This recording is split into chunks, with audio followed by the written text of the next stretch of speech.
Good morning, everyone, and welcome to this very special Greece M&A roundtable here from Athens. Following the setbacks of the global pandemic, the local M&A market seemed poised to make up a lot of the lost ground in both 2021 and early 2022, until that is, new uncertainties enter the global stage in the form of international conflicts and inflation concerns unseen in recent decades. Despite all that, those industry players who turned out to be the most adaptable also found themselves in the most advantageous positions of the market. The pandemic did not just bring forth hardship, it also brought forth vital lessons in systemic durability. Conglomerates have been aligning themselves towards the new opportunities, particularly private equity investors. Although private M&A deals tend to compose most of the Greek market, public M&A activity is still an important aspect of M&A deals in Greece, stimulated by, amongst other things, evolving legislation that encourages increased levels of activity. But of course, as with all things, there's room for improvement here, perhaps, and that is one of the things we'll be exploring in today's conversation as well. We're very, very fortunate to be joined by a big array of in-house lawyers and private practice covering many vital sectors in Greece today, from energy and minerals to technology to banking and finance to hospitality. Just a few brief words about each of our speakers. We're joined today by Natalie Kavikoglou, General Counsel at Eldorado Gold Corporation, General Counsel of the subsidiaries. Eldorado Gold is a Canadian middle-tier gold and base minerals producer with mining, development, and exploration operations in Turkey, Canada, Greece, and Romania. Natalie specializes in financing and operation of major projects, as well as in project finance, concession contracts, state aid, corporate restructuring, and privatizations. We're also joined remotely today by Agios Economou, one of the most knowledgeable, experienced, and highly respected lawyers in Greece, who's also had a very decorated tenure in both private practice and in-house. His very successful 16-year tenure at Strategis and Partners Law saw him rise to the managing partner position of the firm. Agios began the current chapter of his career in 2005 when he joined state-controlled electricity producer Public Power Corporation as general counsel, where he deals with the legal matters of this very important organization. We're very much looking forward to hearing from him as well. From the technology sector, we're joined by Kostas Argyropoulos, who is the General Counsel of Space Hellas Group. He has a wide experience in more than 25 years as in-house counselor in the ICT market, both in a national and international level, through the presence of Space Hellas Group in Greece, Cyprus, Malta, Serbia, and Romania, the Netherlands, and Jordan. He has represented the Association of Information Technology, Communications of Greece and International Communications Union.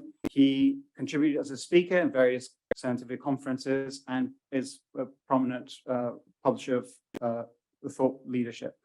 We're also joined by Yota Kremida, Associate General Counsel and Ecosystem at Hewlett Packard Enterprise, who is responsible for legally supporting the indirect business of HPE worldwide. Yota is a lawyer qualified and located in Athens and has worked for HPE for the last 12 years. Still, the selection of lawyers goes on. We're joined by leading prominent practitioners from the banking finance industry. We'll be joined very shortly by Orestis Omran, who is a partner at DLA Piper, head of the firm's Greece country group. His practice focuses on transactional, financial, regulatory matters with a particular focus, amongst other things, on energy, infrastructure, and banking sectors. And we're very much looking forward to see how many of these sectors interact with each other today. Also joining us, Anastasia Betsinari, the head of legal corporate governance, as well as corporate strategy at Optima Bank.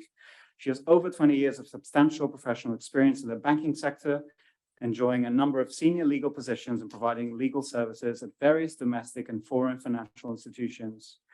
From the hospitality industry, Dimitris Polychronopoulos, a lawyer with 15 years of experience as in-house counsel from very large companies, telecoms, tourism, real estate sectors.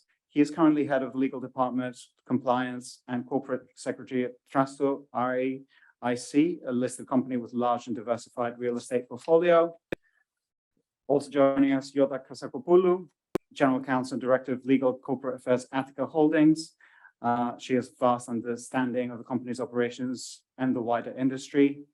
And last but not least, Catherine Karanicola, who is an Athens Bar Supreme Court registered lawyer with more than 19 years of experience as a practicing attorney, focusing on commercial, private, corporate privacy, IP/ATE, and real estate laws. She's worked as a senior associate in prominent Greek legal law firms and major tech companies, the last one being Sofmotive and Microsoft. And she's now Chief Legal Officer for the Y&V Group. We also could not be here today without support of Pavlos Masouras and Associates, who will be contributing much of their enviable expertise and insights in the field. We'll be hearing from Pavlos very shortly, with just a few brief words. Pavlos is admitted to practice before the Supreme Court and is the managing partner of Masouras and Partners. Pavlos has advised foreign and domestic corporate clients, as well as the Hellenic and foreign governments and state-owned organizations on dozens of business combinations, including some of the largest deals in value with a Greek element, and is continuously engaged in cross-border corporate and M&A dispute resolution cases before international arbitral tribunals, Greek and foreign state courts. He is also very prominently ranked by leading legal directories as one of the most prominent practitioners in Greece in M&A. Well, we're very happy to be hearing from him today, who I believe will be giving a presentation. Welcome, all of you. We very much look forward to hearing your thoughts on the topics discussed. And Pavlos, whenever you're ready.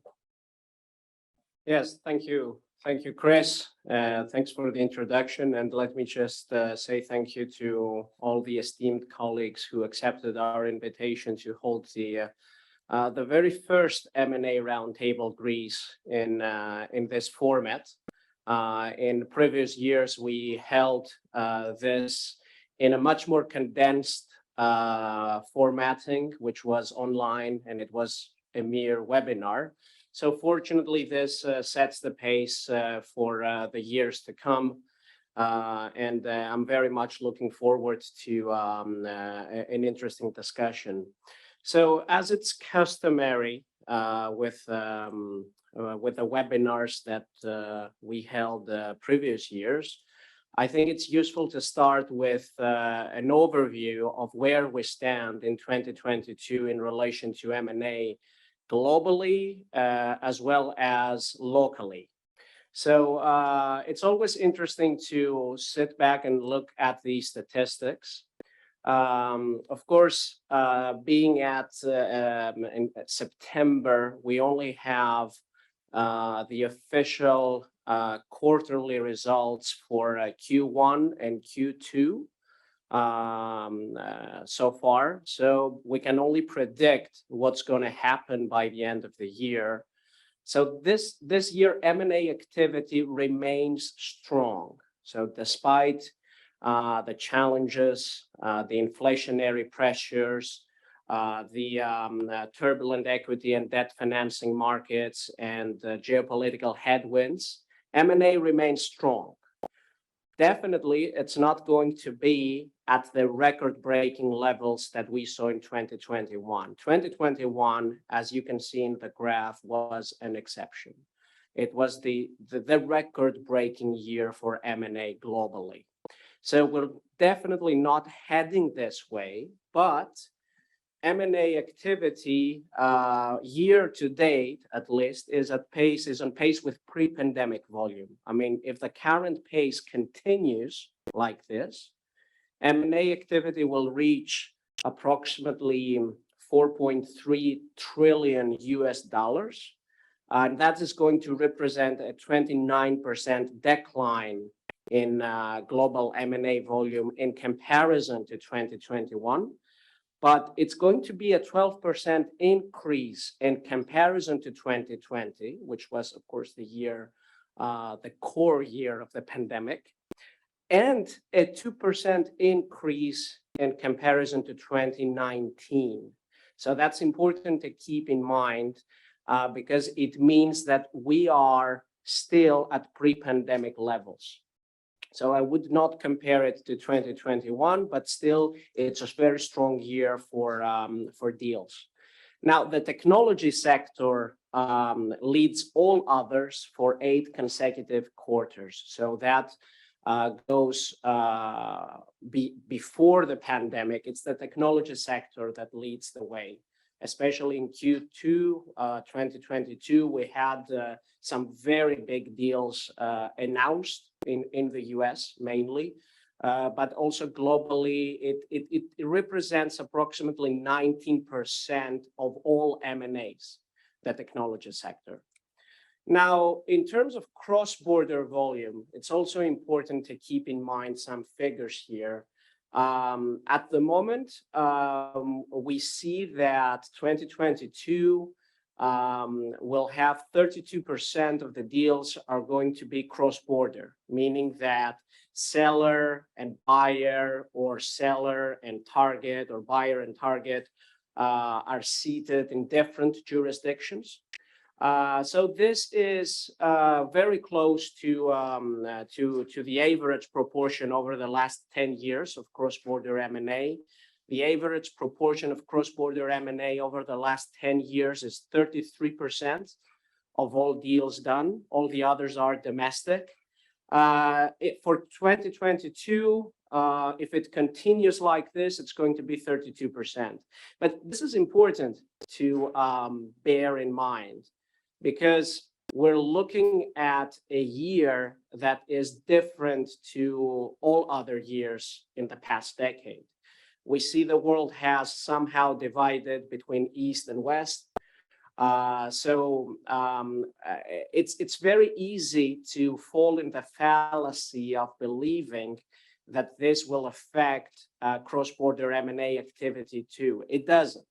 Russia is behind a sanctions curtain at this moment in time, but Russia was never important for cross-border M&A volume. It's China that was always important, and India. And if you look at the 10 largest cross-border M&As for 2022, you will see multi-billion deals between US companies and Chinese companies. So the trend continues. This is a very, let's say, hopeful message for the future, that despite the geopolitical tensions and some lack of confidence in going cross-border, big players are still doing cross-border deals.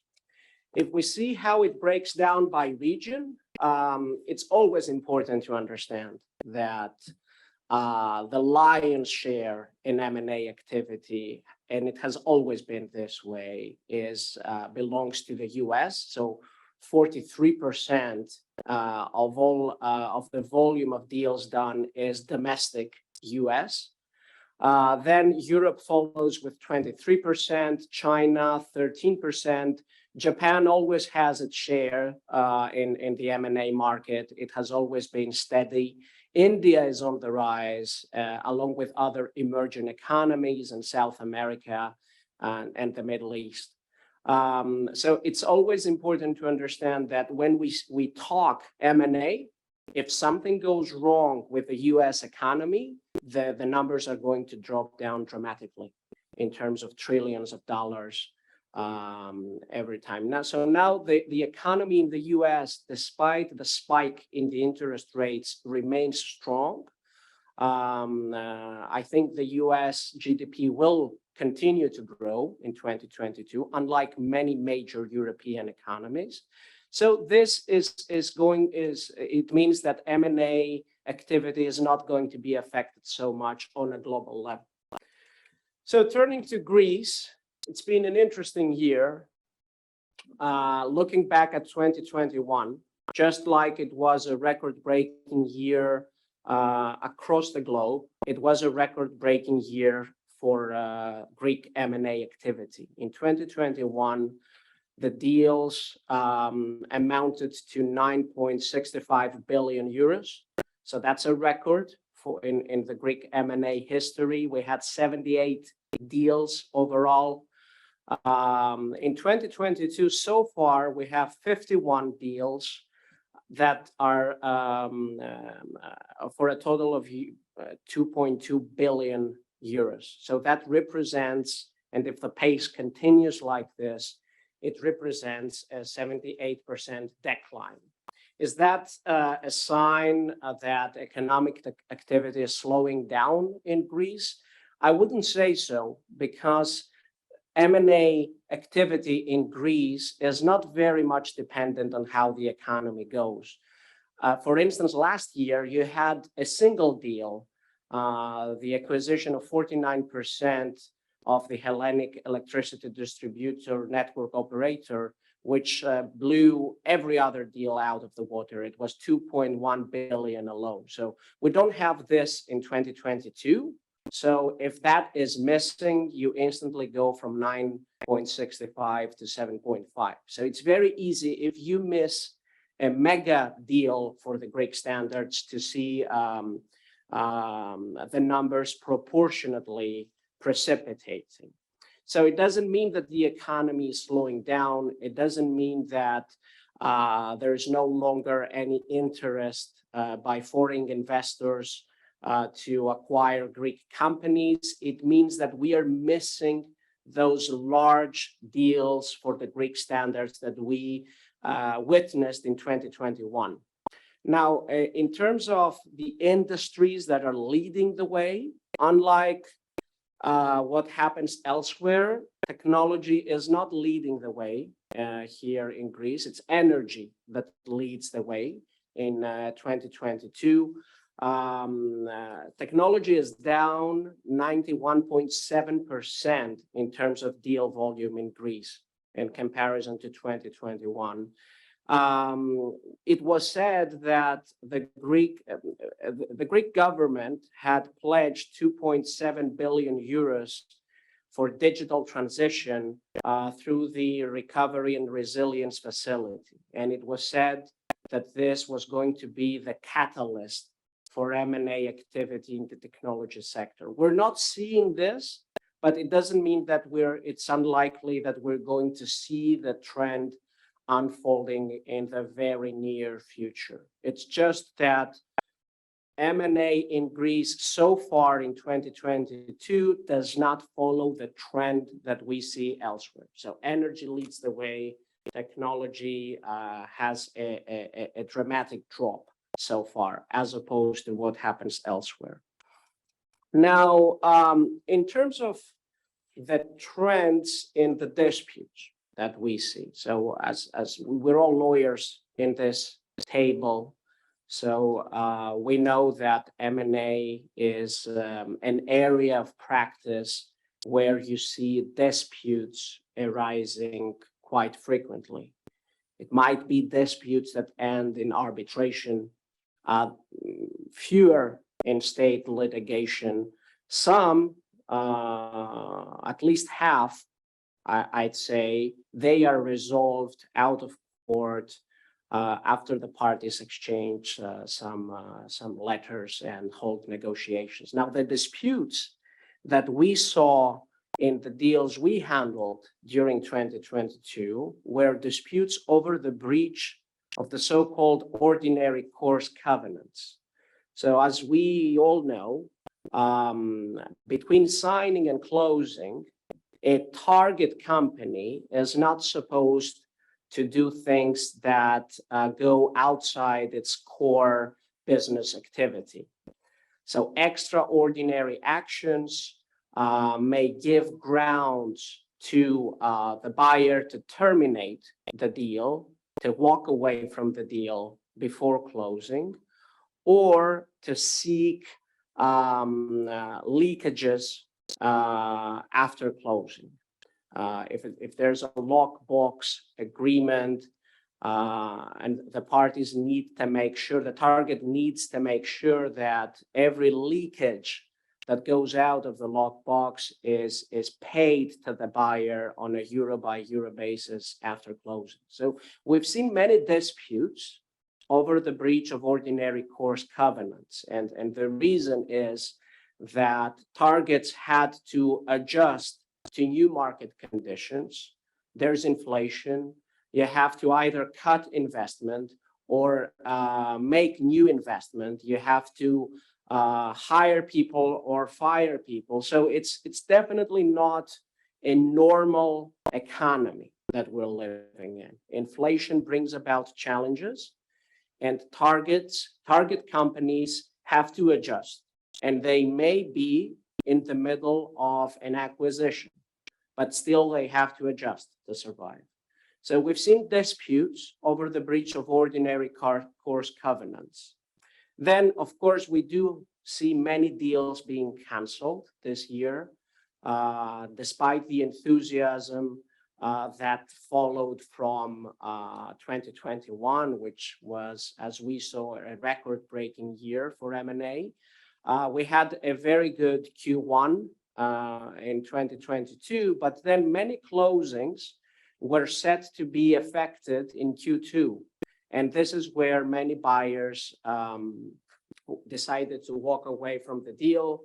They had second thoughts, buyer's remorse.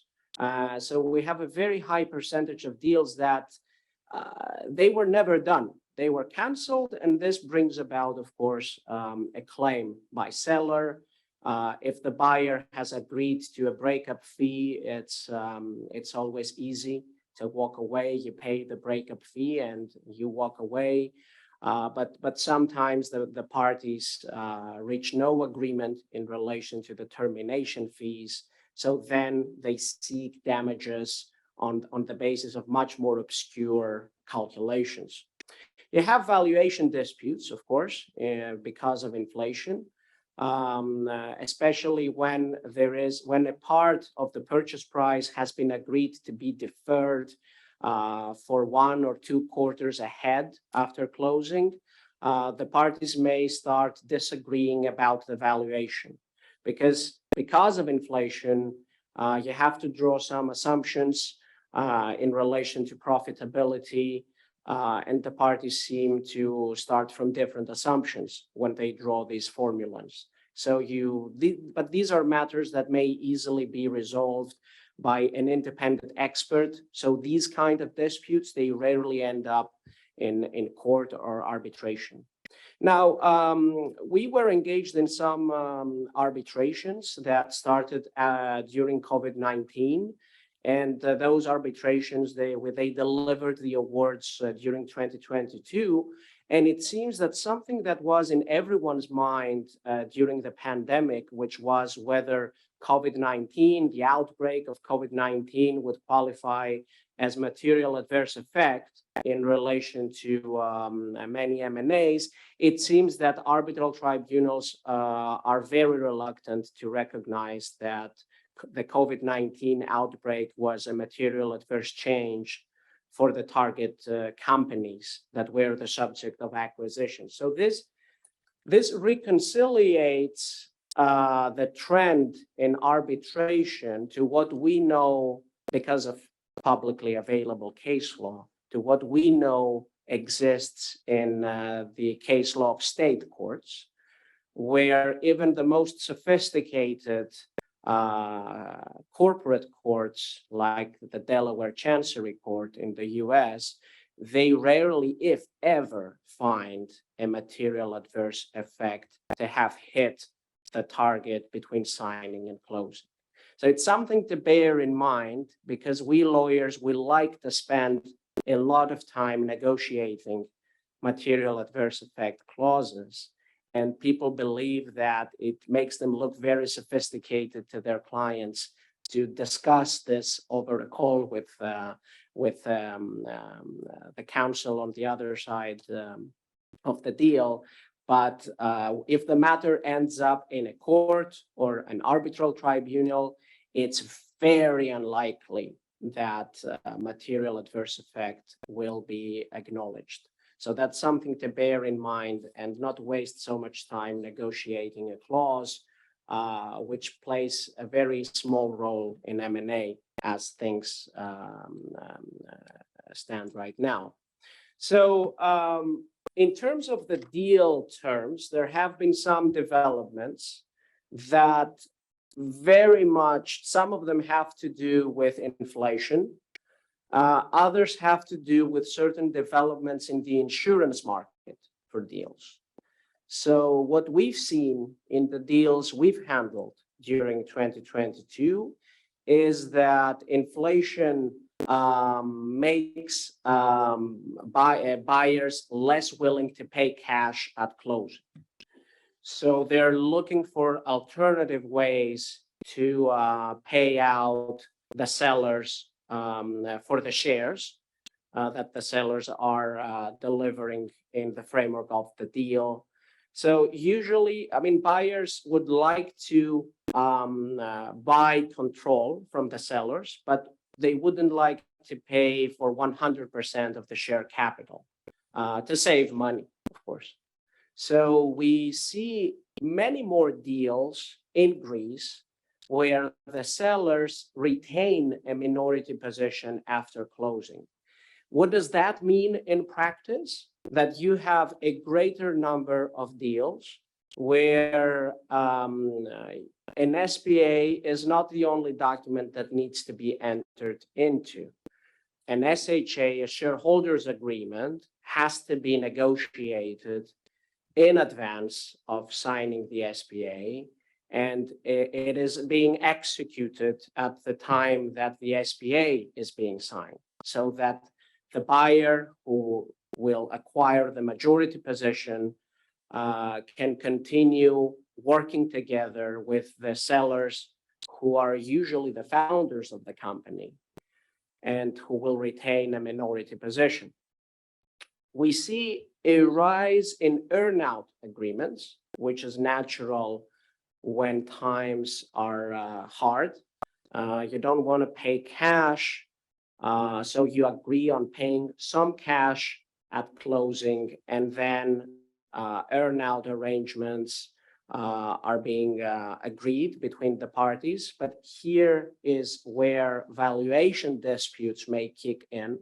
So the parties need to be aware that it may seem very easy to agree on an earnout, but when the time of calculating the amount of the earnout that has to be paid comes, you are very likely to have a disagreement in relation to how much you'll be paying because of inflation and the prices and the interest rates hiking. Rollover equity seems to be another form of payout arrangement.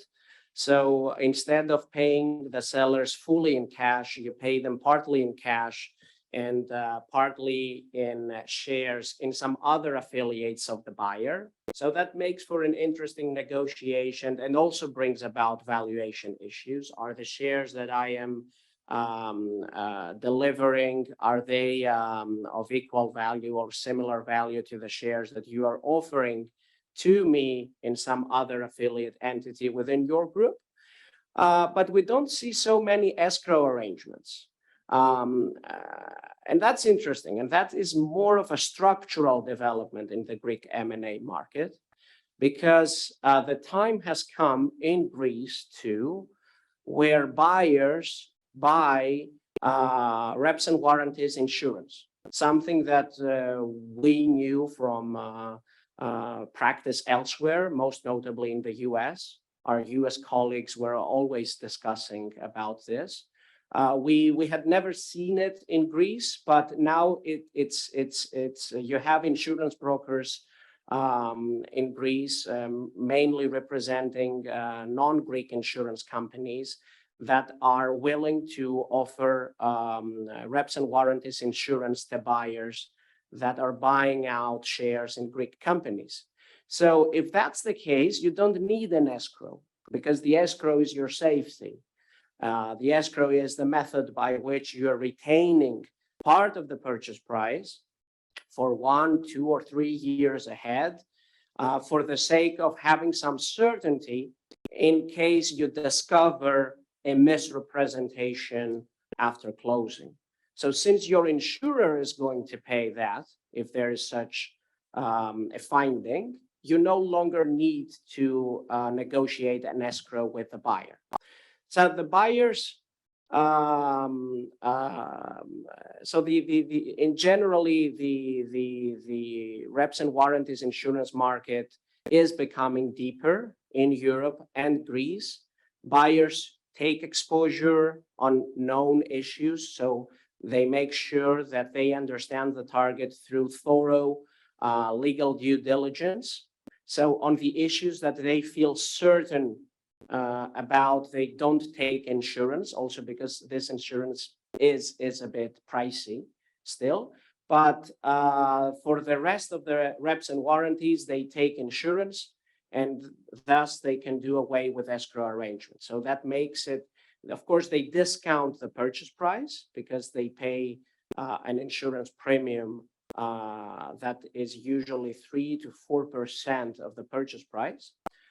So that is always priced in the purchase price they are paying to the buyer. However, it means that the buyer is much more likely to receive the seller is much more likely to receive all the money at closing rather than some of the money at closing and the rest through an escrow arrangement. Another interesting development is that buyers seek longer exclusivity periods. Our clients seem to be wanting to take their time in due diligencing the target. So they seek in the letter of intent a longer exclusivity period. Why is that the case? Because they want to understand, with the help of their counsel, of course, the target's ability to terminate contracts and or adjust prices in the existing contracts with suppliers or clients. Due to inflation, some of the contracts the target may have with suppliers or clients may not seem to make sense any longer. So the buyer wants to make sure that after closing, he will be able to terminate these contracts at a very small cost. So we see that due diligence very much focuses on this issue, as opposed to previous years where it was mostly the debt exposure that the buyers were concerned with. So now we see that they have a business plan ready for the next day, and they want to make sure that they will be able to restructure the contractual relationships of the target. So it means longer due diligence periods, longer exclusivity periods. And then another trend that is interesting, and we see it in the letters of intent that have been entered into as of May, June this year, when we started realizing that inflation is on the rise, is that sellers are seeking financing outs. So they are conditioning the deal on the ability of the buyer to secure financing, because it's harder now to tap the debt markets for deal financing due to higher interest rates. So sellers want to have security that the person they're talking to has the capacity, the financial capacity to proceed with the deal. So you have financing outs, and if the buyer does not show up to a certain point that a bank is committed to financing the deal is gone.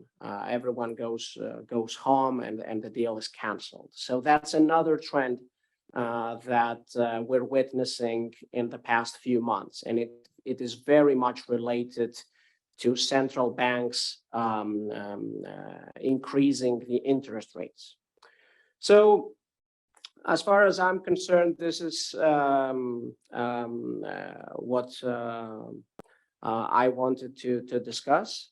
And I mean, in terms of one-way communication. So I very much look forward to any comments you may have on these trends and developments, if it's something that you've seen as well and you want to comment on, or if it's something that you believe has been left out of this very short presentation. I'm very happy to discuss. So thank you very much for your attention. And Chris, I think we can begin the discussion. Absolutely. Thank you, Pavlos. Thank you for this very informative, very illustrating presentation of not only the global landscape, but also the intricacies of the Greek market, which is always very informative to listen to. and stimulating. I do want to reiterate that if any of the panelists do have any comments, that I do encourage you to share them with us. In the meantime, I can think of no better place to be than to hear this stimulating presentation amongst you, who represent a substantial portion of Greek enterprises and activities. So Chris, I have raised my hand if I can make a comment or two. please. Well, first of all, let me again say how fascinating it is to have such an elaborate and knowledgeable introduction like the ones that Pavlos has been doing the last 3 years that I participate in this very distinguished panel, and I thank you very much again for the invitation this year as well.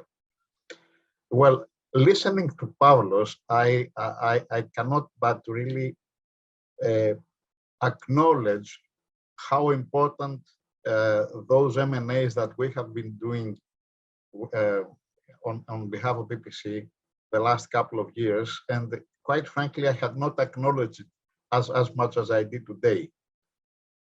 Okay, the volume of the transactions is very well known, but I had underestimated the fact that we have made so big transactions with literally no litigation, including the very sensitive matters of personnel. I can realize that this should not have been perceived as a certainty. On the contrary, it is rather an accomplishment. And I have started wondering why this could be an accomplishment. And I would like to make a couple of comments, if that's okay with you. Please do. Well, to be honest with you, for the two largest transactions, because there have been others as well, the one which Pavlos referred to, the 49% of the shares at the distribution operator sold last year.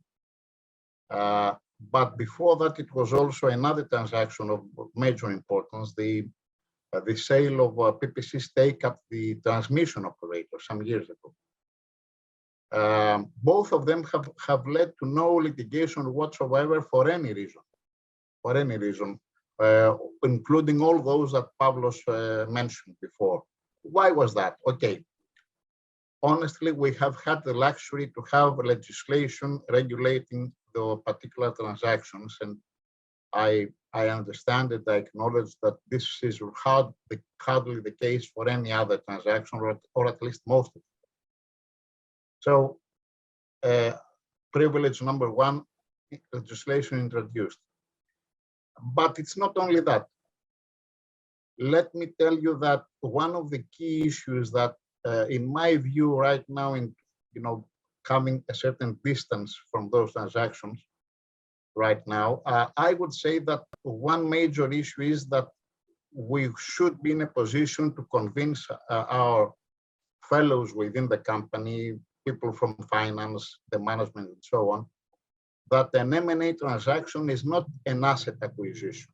It's not a turnover acquisition. It's not a business plan acquisition. It's not even all of them together, but it's an agreement, a contract acquisition. If the people that I mentioned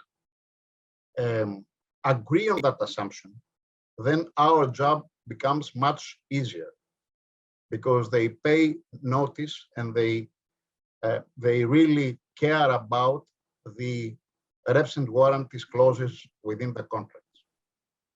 This is not always the case, that they pay the attention that they should. So one of the accomplishments that, with all modesty, I would like to claim for this particular transaction is that we achieved for people who have been involved in those transactions to understand that the clauses within the contract are very important. That has led to another accomplishment, that we have been given time to draft properly the clauses and negotiate them in a way that it has led, arguably, to the new litigation so far. This is what I would like to comment on the very, as always, interesting presentation of Pavlos. Thank you. Thank you, Terry. So again, very insightful comments. There's lots to digest and metabolize in your comments, and we're sure we'll come back to those under various guises throughout our conversation. I'll just open up the conversation in our panel and invite everyone in. We thought we might start with Natalie, and please again feel free to chip in if you have any insights. Natalie, hi, welcome. So great to have you today with us. We might begin, we mentioned in our presentations large deals and how there might be some discrepancies there with the global stage. But it's interesting always to contextualize what we're talking about within the framework of the Greek market. And large Greek deals often involve international counsel, even if not directly governed by foreign law. And we wanted to get your opinion on why this might be the case. I think it's know-how. No. Everybody, we've been accustomed in a world where you would have UK law in major financing deals. Currently, after Brexit, at least in the Greek market, Greek banks cannot collateralize with the European Central Bank their loans if they're not under a EU law jurisdiction. So this is why it drives every major financing deal mainly in Greek law. We've had, for instance, I think certain very big refinancing deals that are currently being performed. They transpose the original loan into Greek law. So, but still, foreign law firms, they have a know-how, even though I think that right now our leading firms in Greece can match their level. If there's one thing I would say though, we're not service-minded enough. Your foreign counsel charges you an arm and a leg, but they're there for you always. And I have one of my favorite collaborators. If there is no activity in our deal, he will still pop up once a week with something, just to keep the relationship there. Right. And then we also had cases, for instance, after a big dispute arbitration, and so our counsel would follow the opposing side business activity because they were going under, to be sure we would be able to enforce at the time. When you live this in Greece, you usually have to chase after your lawyer. So I have to say, we have notable exceptions, and I do believe that the trend is changing, but we should be more service-minded. Even though, as far as knowledge is concerned, and a very small, you were talking about the MIA clauses. This is counsel galore. Whenever we get into this discussion in a deal, you have the two counsels discussing forever, and you're absolutely right. You would very rarely find it in practice. Yeah, I think it looks very fancy to have lawyers have a dispute over this in negotiations, but it doesn't have a practical effect. But it goes back to concepts that we've all dealt with in litigation, especially in Greece, like all the Roman law concepts. So people go crazy about these things because they think that it's something that may indeed happen. Which brings me to this. So we're negotiating a very big deal under Greek law, but the leading counsel is UK law firms. So they would just chip in, acting reasonably. And you go, yes, it's Greek law. We have the civil code. You're supposed to always act reasonably. So you let them have it, because in practice, it will mean nothing. So True. hope it didn't take too much time. Kat, I don't know if you can hear me. Yeah? Yeah. Okay, can I just chip into what Natalie very well said, and I completely agree with you on those points that you've raised. I think that one of the reasons that we pull in external legal counsel sitting from the US, the UK, and so on, other than the know-how, obviously it's the know-how, but sometimes it's a bank requirement. Like if it's the buyer that gets financing for the transaction, then the banks feel much more comfortable to engage with somebody that's sitting with a big law firm in the UK or the US rather than the Greek law firm. And further to that, if at some point in time the buyer is thinking that they would like to sell the company that they bought, then they do absolutely want to have taken into consideration a big name out of the big law firms sitting out of the UK and the US, just to make sure that the deal that they have structured is 100% solid, and that they know that in the contractual documents, you would see the normal reps and warranties that a foreign buyer would typically want to see in there. And this is why, as a matter of a choice, they would really go to lawyers that are sitting outside of Greece. But as you said, Natalie, very well, and I think that Pavlos and his team obviously are doing an amazing job. The top law firms right now in Greece are very, very closely aligned to that kind of mindset, like being very business oriented, being there to close a deal rather than just, acting as potential litigators. They're really of the mindset of, how do we get this thing done? Yeah. How do we get to closing rather than how do we stop a deal from happening? So I think that in a couple of years from now, I'm hoping that the trend will change and that our law firms and the amazing services that some of them do provide will rise up to the occasion, and they will be the choice for any foreign investors that want to do the deals in Greece. I think the trend is there. We will see it happening because you have some beacons, and then the rest will just follow. And then when choosing foreign counsel, sometimes if there is also a lot of mobility in UK law firms, and a very big house currently doesn't really have good people in raw materials. But they used to have the best team 5 years behind. So you need also to follow a bit the market, because in Greece, we know each other. So you would go, because you know that Chris is a good lawyer and he will help you. When you address a foreign law firm, you also need to be mindful of the people that will be working your deal, because it's, at the end of the day, it's a human thing, it's the person that actually works with you. Absolutely, that makes a lot of sense. It is something that we do see in cross-sector as well, in many areas that we work in as well. And it's really encouraging to hear say that. Essentially, what you're saying is a client can actually get more the money's worth if they are open to the expertise that is easily sourceable right in their doorstep, rather than having to perhaps go to some other jurisdiction. There's nothing that is essentially missing there. Very encouraging message, and great to see that message reinforced cross-sector as well. I was wondering if we could turn to specific points about your sector, Natalie, minerals.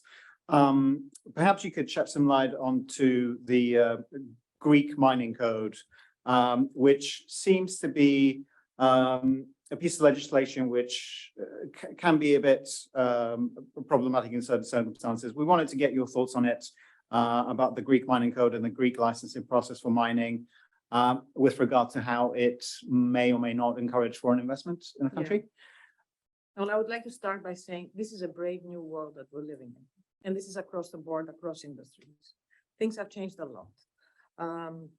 The change in interest rates really has changed how deals are financed. In the mining sector, there are products that are relatively unknown in Greece, streaming and royalties, which were during a very big period of low interest rates, very attractive for investors. In essence, they pre-buy your production with money that is paid up front. And then they are also, so they're entitled for the life of mine to have a percentage of your production at a lower rate, which is good for the company. These are capital intensive industries. It's also something to bear in mind. I should have started with that. Right. Now with the high interest rates, things are different, because if you have money, maybe this is not the best way for you to invest. So I expect a lot of consolidation. Cash will be king, I think, across the board. We see that already in mining deals. Globally. There's also an interest in materials that will relate to electric vehicles. Sorry, I just lack for the word. So now, when you come to Greece, we have very important mineral reserves in the northern part of Greece. My company is currently developing a mine that will make Greece the third largest gold producer in Europe. But you have to face a situation where this is a virtually unknown industry, where public perception comes from quarrying. Quarrying is bad for the environment. In the 19th century, when we had iron ore mining activities in Greece, there was not, the legislation did not provide for rehabilitation. So the public perception is that this is bad. You cannot do that anymore. There is nobody that's going to finance you if you don't fulfill ESG criteria. It's compulsory to rehabilitate. If I take you to the northern part of Greece, part that have been rehabilitated from legacy pollution of the 70s, because this is part of our environmental obligations, you will be amazed what you can do. But still, there is public perception does not understand it. The industry is unknown, which creates more regulatory problems. Instead of simplifying things, they become complicated. So our industry is capital intensive, large investments, and we suffer from the same problems as any other big investment, which is what can you do? How can you do it? How much time does it take you to get environmental terms? For the Cassandra mines, the original environmental permitting took 5 years in total. And then it was challenged in court, and 2 years after, the decision was rendered, and yes, it was declared to be compliant. This is the point in time where you know that you can do it. And then every step of the way, you're fought by, currently we have 24 Council of the State decisions that are favorable to us. I believe we're the only industry that actually knows what legislation provides for us. I mean, validated by court. What I'm trying to say, this is not an environment you would want to operate. So it's really challenging to bring in investors. However, once you start a production, then it's a different story. Are you currently, excuse me, are you currently seeing any signs of a shift in legislative infrastructure? Yes, because once your footprint is known, then you can start changing minds. We have 150 separate points where we measure the environmental values in water, and Athens has 150. We have 150 in a 10-kilometer radius. So people are now understanding that it can be good. It's not necessarily bad. It's a purely export activity. Our new mine is going to affect the balance of exchange 16% favorably. So that it's currently in deficit, as you know. So where I'm trying to get at is that when you prove you have a proven track record, then you can change things. Now, as far as the permitting process is concerned, unfortunately, we always see a top-down change. For instance, the law provides that within 10 days, the environmental agency needs to have verified that your environmental file is complete. But when you have a large investment of any kind, not only mining, you would submit studies that would total 9,000 pages. There is no way they can do it. So instead of taking 10 days, it takes them 5 months because, you know, they're beyond the time limit that is set by law, so they don't care anymore. And then the mining code, it's rather recent. It's from the 2011, but still it's not up to date with developments.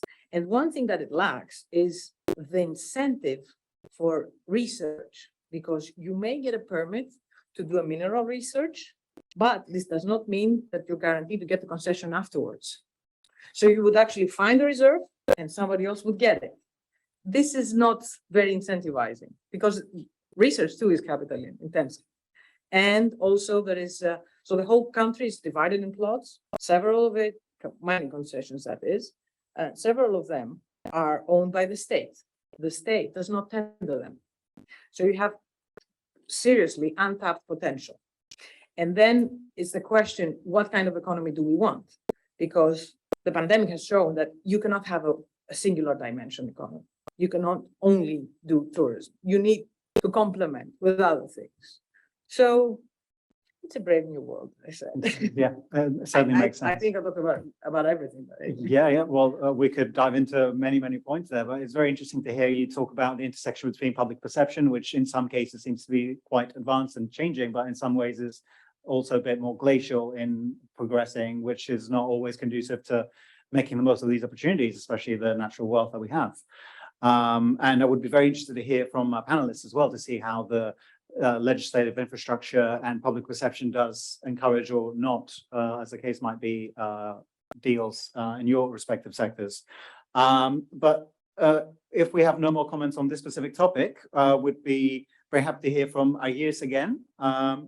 Agiris, we would love to get your opinion on, since you're a very prominent figure on the energy sector in Greece, wondering if we could speak to you about, hear your opinion on ESG standards and whether or not they have become the framework, how they have appeared in the framework of M&A, and we wanted to hear your thoughts on due diligence and ESG, whether that's prominent in your view. Thank you. When the law on corporate governance was introduced in 2020, a couple of months later, there was a conference held in Athens about the law. And then quite provocatively, sometimes I tend to be provocative, I had said that we have been talking now about the introduction of actually GRC governance, risk compliance practices and rules in the new corporate governance law. And it has already started to be outdated because the financial community had started talking about ESG. It was less than 6 months later that almost everybody started talking about ESG. Now, I was not a prophet, of course, neither I did know much more from at least the persons and the fellows and the colleagues that I have been working together. The only difference is that I had recently talked on these matters with bankers and investors. So I did know recently while the financial market was headed. So ESG will be a factor as long as the financial market, both equity and capital markets, will be requesting that. It seems to me, but I'm not certain, that in view of the latest developments in terms of the Ukrainian war and so on, the ESG push is not as hard as it used to be before that. Of course, it has not been annihilated or put aside. It seems to me, I insist on that approach, that it has been less rigorous, I would say. But it's here to stay. Well, let me just tell you, am I right or wrong in assessing that ESG is just a development of what we used to call earlier as corporate social responsibility? It seems to me that it is a development, so it's not really something new. It has new perspectives and new items on the agenda, but it's not really something new, but it's here to stay. And especially the environmental criteria, even if I'm right in assessing that it's not as rigorous as it used to be right now, it will come back. So we need to adapt on that, and we need to infiltrate the operation of our companies with that assessment, and we have the financial people on our side in doing that.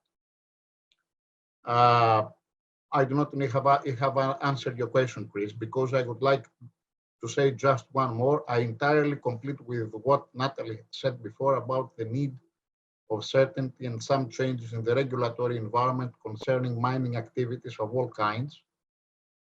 That kind of stuff affect also our business, both geothermal activities.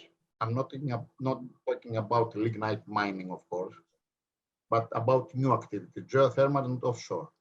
They need to be addressed in the way that Natalie has suggested. I cannot agree more on that with her. And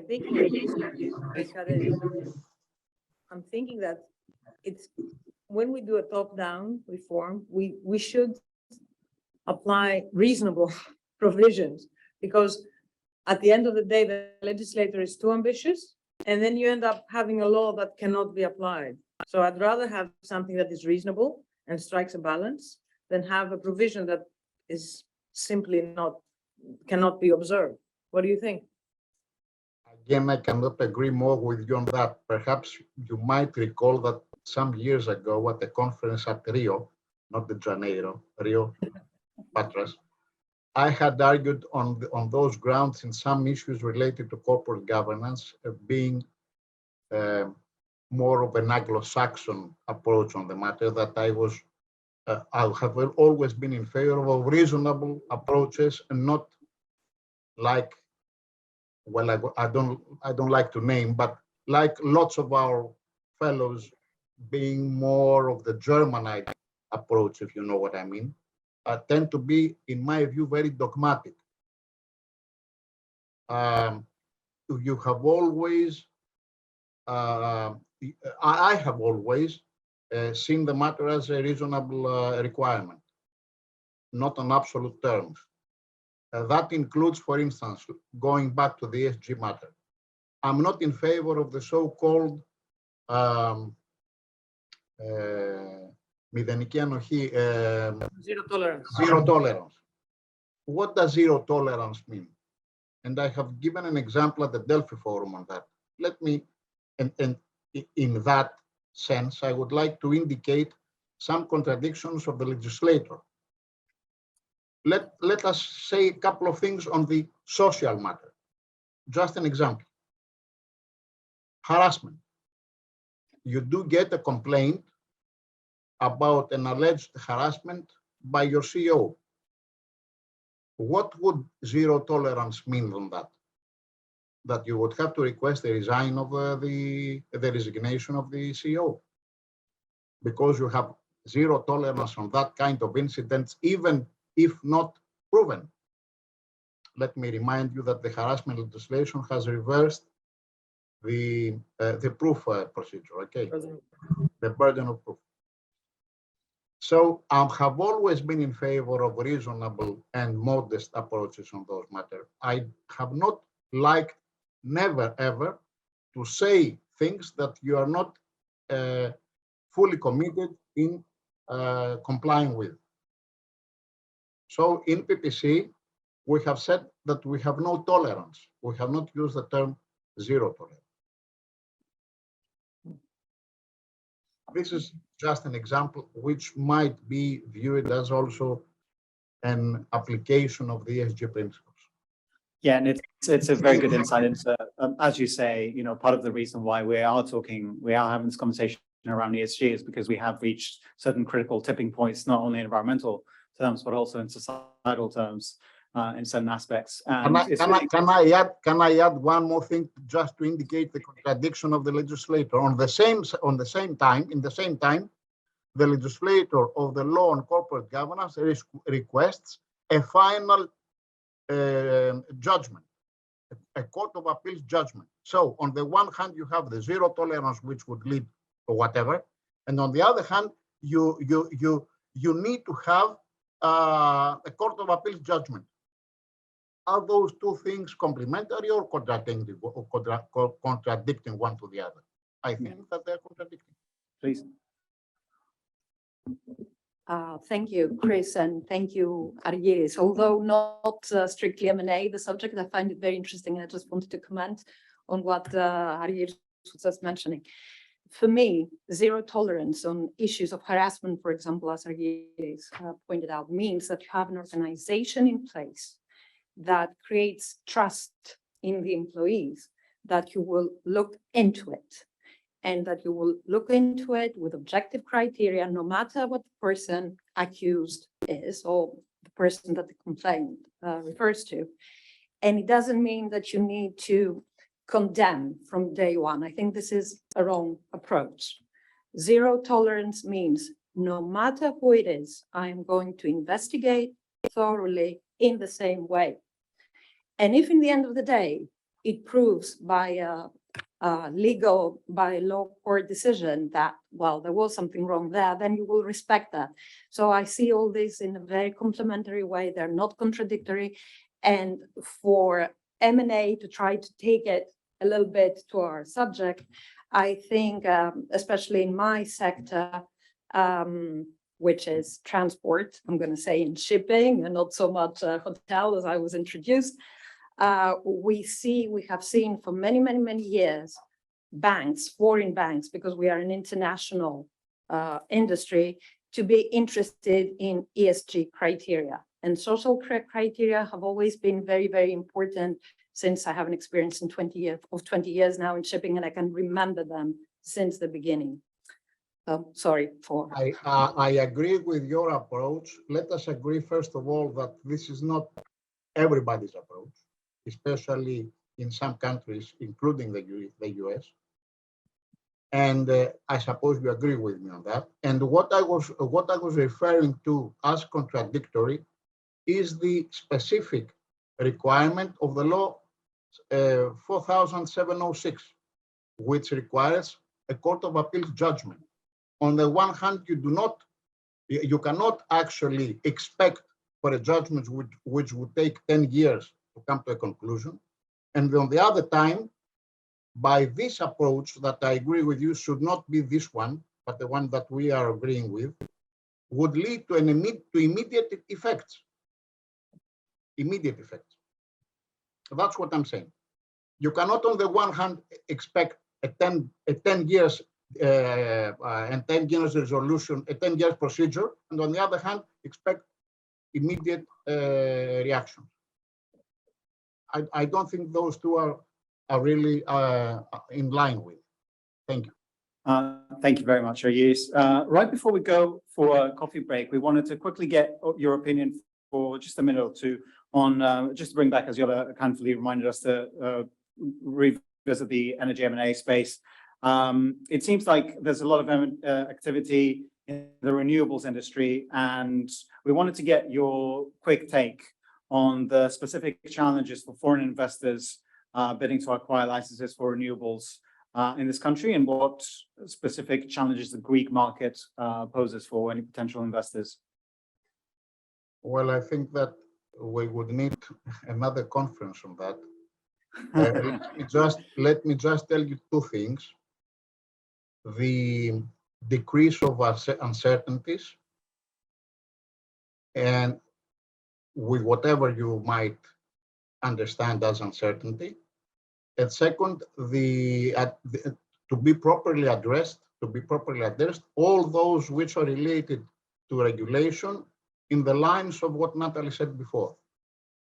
Yeah, sounds but like the market in renewables is in the direction that Pavlos has been indicating through this presentation.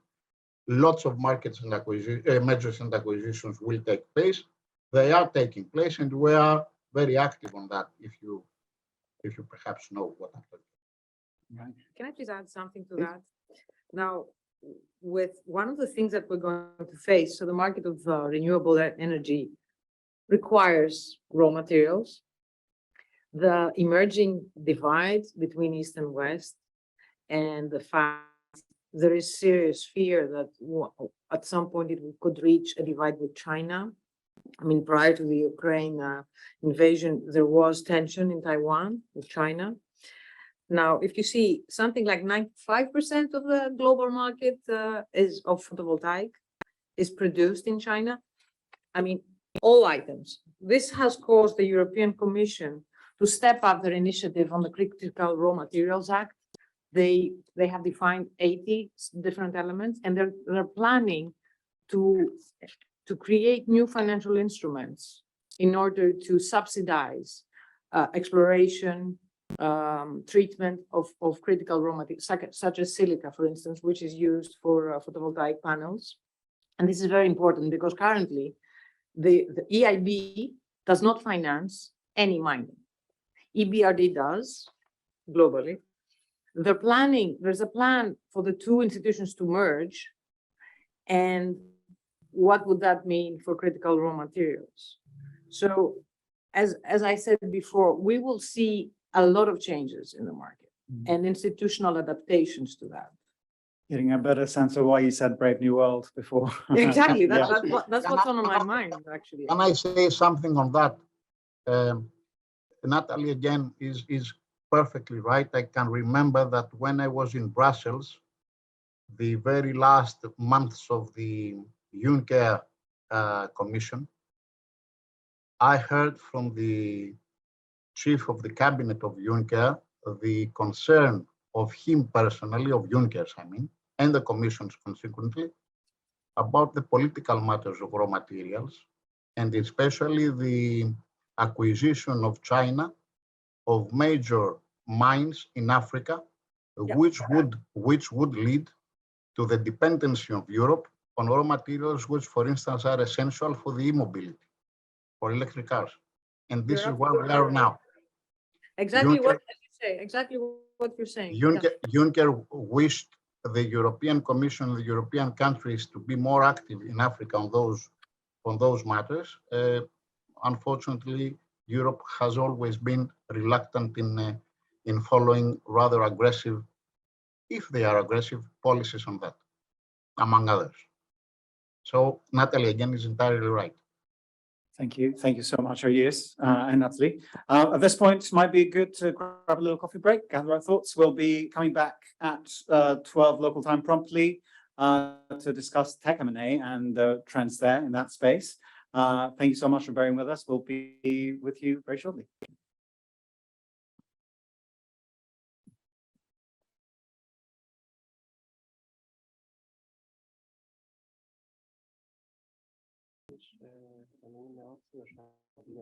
Thank you, everyone. Thanks so much. Welcome back to our audience as well. We'll be commencing with our conversation around tech M&A. It's interesting to reflect on Pavlos's initial remarks this morning about tech transactions being so prominent internationally, yet that trend might not be reflected domestically so much. And it could be interesting to explore the reasons why, what that might be behind that. If anyone has any thoughts they'd like to offer before we go ahead, they'd be more than welcome to chip in.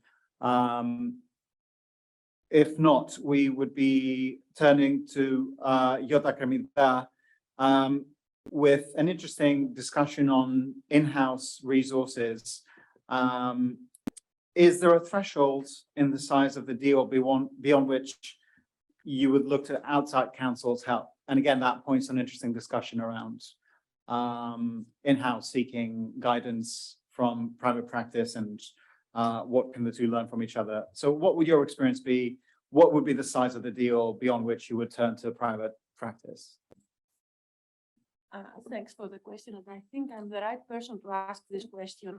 Before that, let me thank you for the invitation and the excellent organization of the event today. I'm very honored to be here with you, and it's a great pleasure as well. So as you know, I'm a counsel in Hewlett Packard Enterprise since 2010. And the reason I'm saying this is a very good question for me is because I belong to a sector, the tech sector, as Pavlos mentioned before. We're champions in M&As and corporate transformations. And specifically, we in Hewlett Packard Enterprise, I think we're getting the gold medal in this. So when I joined back in 2010, the company just got out of two huge mergers. The first one was in 2002 with Compaq. And at the time, that was the biggest ever merger in tech industry. And then in 2008, the company acquired, after a long integration and painful integration with Compaq, the company acquired EDS, which was a Plano, Texas company for outsourced services. And back at that time, I think both in the tech industry, but elsewhere as well, the focus was on mergers for growth. Right, the strategy was become bigger. There was no specific strategy related to business outcome, to offerings to customers. It was more about increasing the revenue, consolidate to become bigger. So when I joined the company, it was a 100 billion company, huge company, and we continued acquiring smaller companies. So this is something we do all the time until 2014. When people realized that they cannot go on like that. And we started doing another kind of corporate transformation. We started demerging. The biggest one was in 2014, 2015. It was the demerge of personal systems and printing systems businesses. And that was a huge separation. Again, it was painful for the culture of the company. We became two independent companies listed separately in the New York Stock Exchange. HP Inc. now trades consumer goods mostly, so personal systems and printing, and us, Hewlett Packard Enterprise, who is focusing on data centers, big storage systems, compute, networking, and lately as a service, so edge to cloud, on-premise cloud services. Following the big transformation of 2015, we continue spinning. We spun the ES services, which was mostly the EDS acquired in 2008. We spun the software services, but in parallel, we were acquiring other companies with a different strategy now. The strategy was to acquire companies that would add to our portfolio, that would add products. So it was not about revenue anymore. It was not about growing the revenue in the sense of adding businesses. It was about growing the revenue in the sense of adding IP and innovation. So we acquired Aruba, and then we acquired smaller companies like Mapa, like Cray, like SGI, all American companies, with Zerto, which was an Israeli company. So looking for the right companies to complement our portfolio. And all I want to say with this historic background is that we're a company very experienced in corporate transformation and transactions. We have a specialized central team, both in all regions. So we have in the US, we have in Geneva, in Europe, and we have in APJ in Australia, but very specialized. I can tell you, we cannot do without outside counsel. Unless there is something very small, and thresholds is a discussion, but unless it's really something very small or very easy in terms of presence, let's say presence in one country only, no difficulty in terms of IP or labor relationships, all the times I have no experience of any merger, demerger, corporate transformation, business spin that we have done without outside counsel. It's very important. And I believe it's very important for two reasons. The one is, of course, expertise. I don't have to say it. I mean, it goes, and we have the expertise, but still, we need to be up to date. We need to get expertise by outside counsels because each company is different. What we acquired may be different, may present different challenges. So we need this expertise. And it's not about, just the corporate transactions, about the tax implications, the labor implications, the regulation implications. But it is also help on the field, a company that has to run a business in the same time. So you cannot really focus all your resources in the transformation when you want to run the transformation quickly, because transformations are about the momentums as well. I mean, you cannot take too long to complete the transformation. You want to run it quickly, and you want to run it with the right people and not disrupt your business that has to go on in continuation in parallel. So we have never done without outside counsels. And to top up what Yota says, which is actually my experience as well, you really need to go to outside counsel because you don't have the resources at times. I mean, as you said, from a day-to-day point of view, the type of support that you need to provide internally and the length and complexity of due diligences right now, and I'm talking about the legal due diligence, is such that you cannot just absorb 100% of the time of your internal legal team to do that, which is why you need to resort to external legal counsel, having the know-how, having the expertise, and then you're just acting as a liaison on what the business needs, what kind of considerations external legal counsel needs to be mindful of in order to be able to support you as best as possible. So I think that strain of resources and specific know-how in particular industries and in particular countries is a driver, irrespective of the value of the deal, that would essentially make you go seek outside counsel help. Can I ask you a question? When choosing outside counsel, would you go for the M&A expertise or also the field of the product that you're buying into?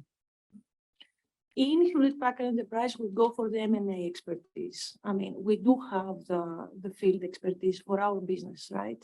So what we need is M&A expertise and difficulties in terms of regulation, labor, the M&A transaction itself, financing. We don't we don't get external financing. We do have the funds usually, but I would imagine that in somebody else's situations, you may need support in financing as well.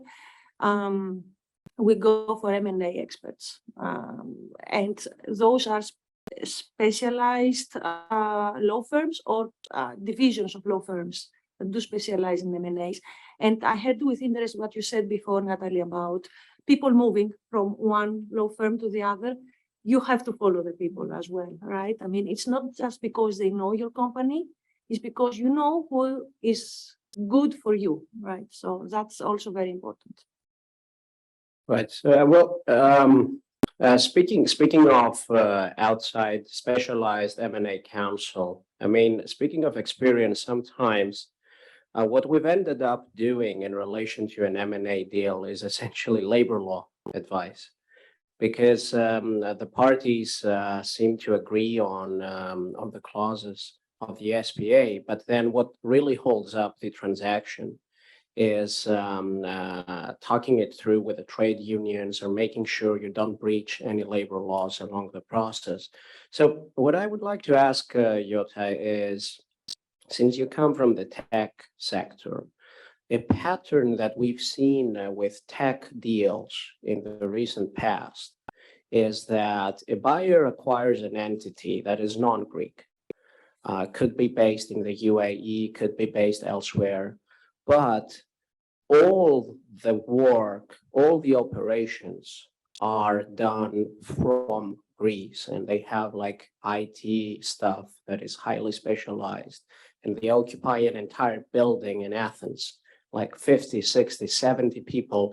Everything is done from Greece, but the entity is non-Greek, and the seller is non-Greek. So how do you deal with such deals? I mean, where Greek labor law is really the catalyst to the transaction. Have you seen such a deal? How do you deal with this? I have not. I have not, but this is a very good question because we have faced such situations in other countries. So let me start by saying this is something that in Hewlett Packard Enterprise we don't do.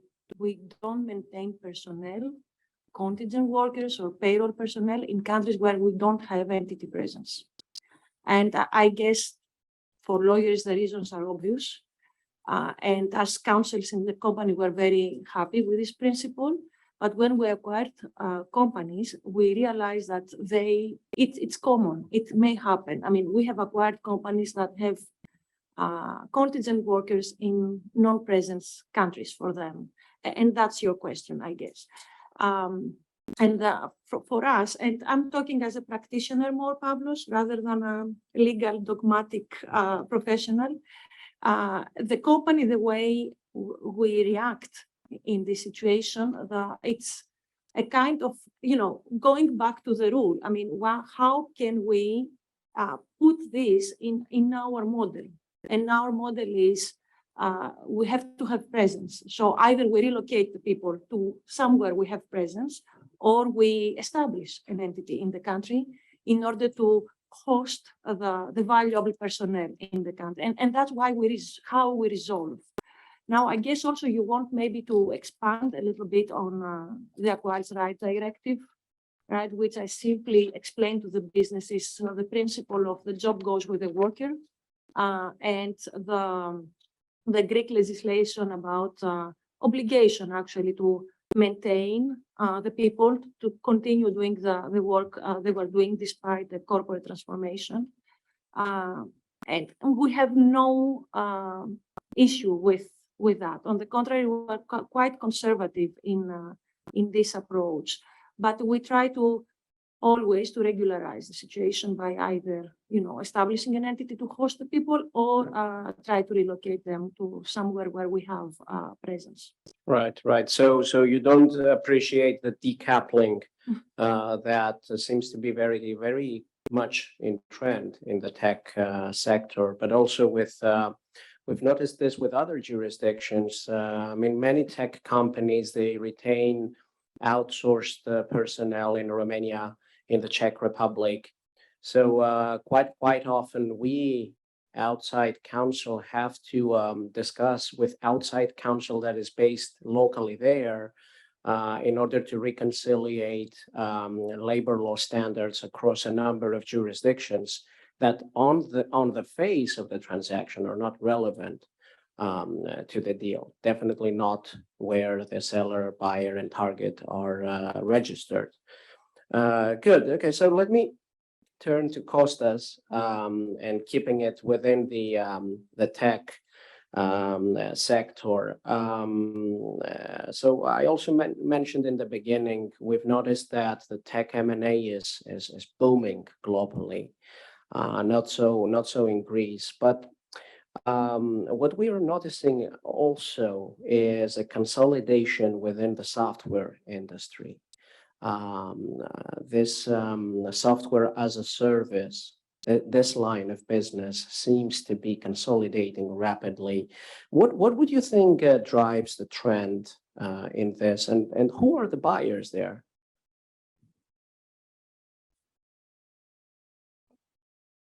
Pavlos, thank you very much. Congratulations for your excellent presentation, and also to Chris for organizing this. I must say I'm very happy to be here with all these excellent colleagues. I can speak for Yota or Natalie. I know her very well, and I admire her experience and legal background. And I'm also happy to attend or listen to Argyris Economou and always profit from his amazing experience and knowledge in, especially in corporate matters.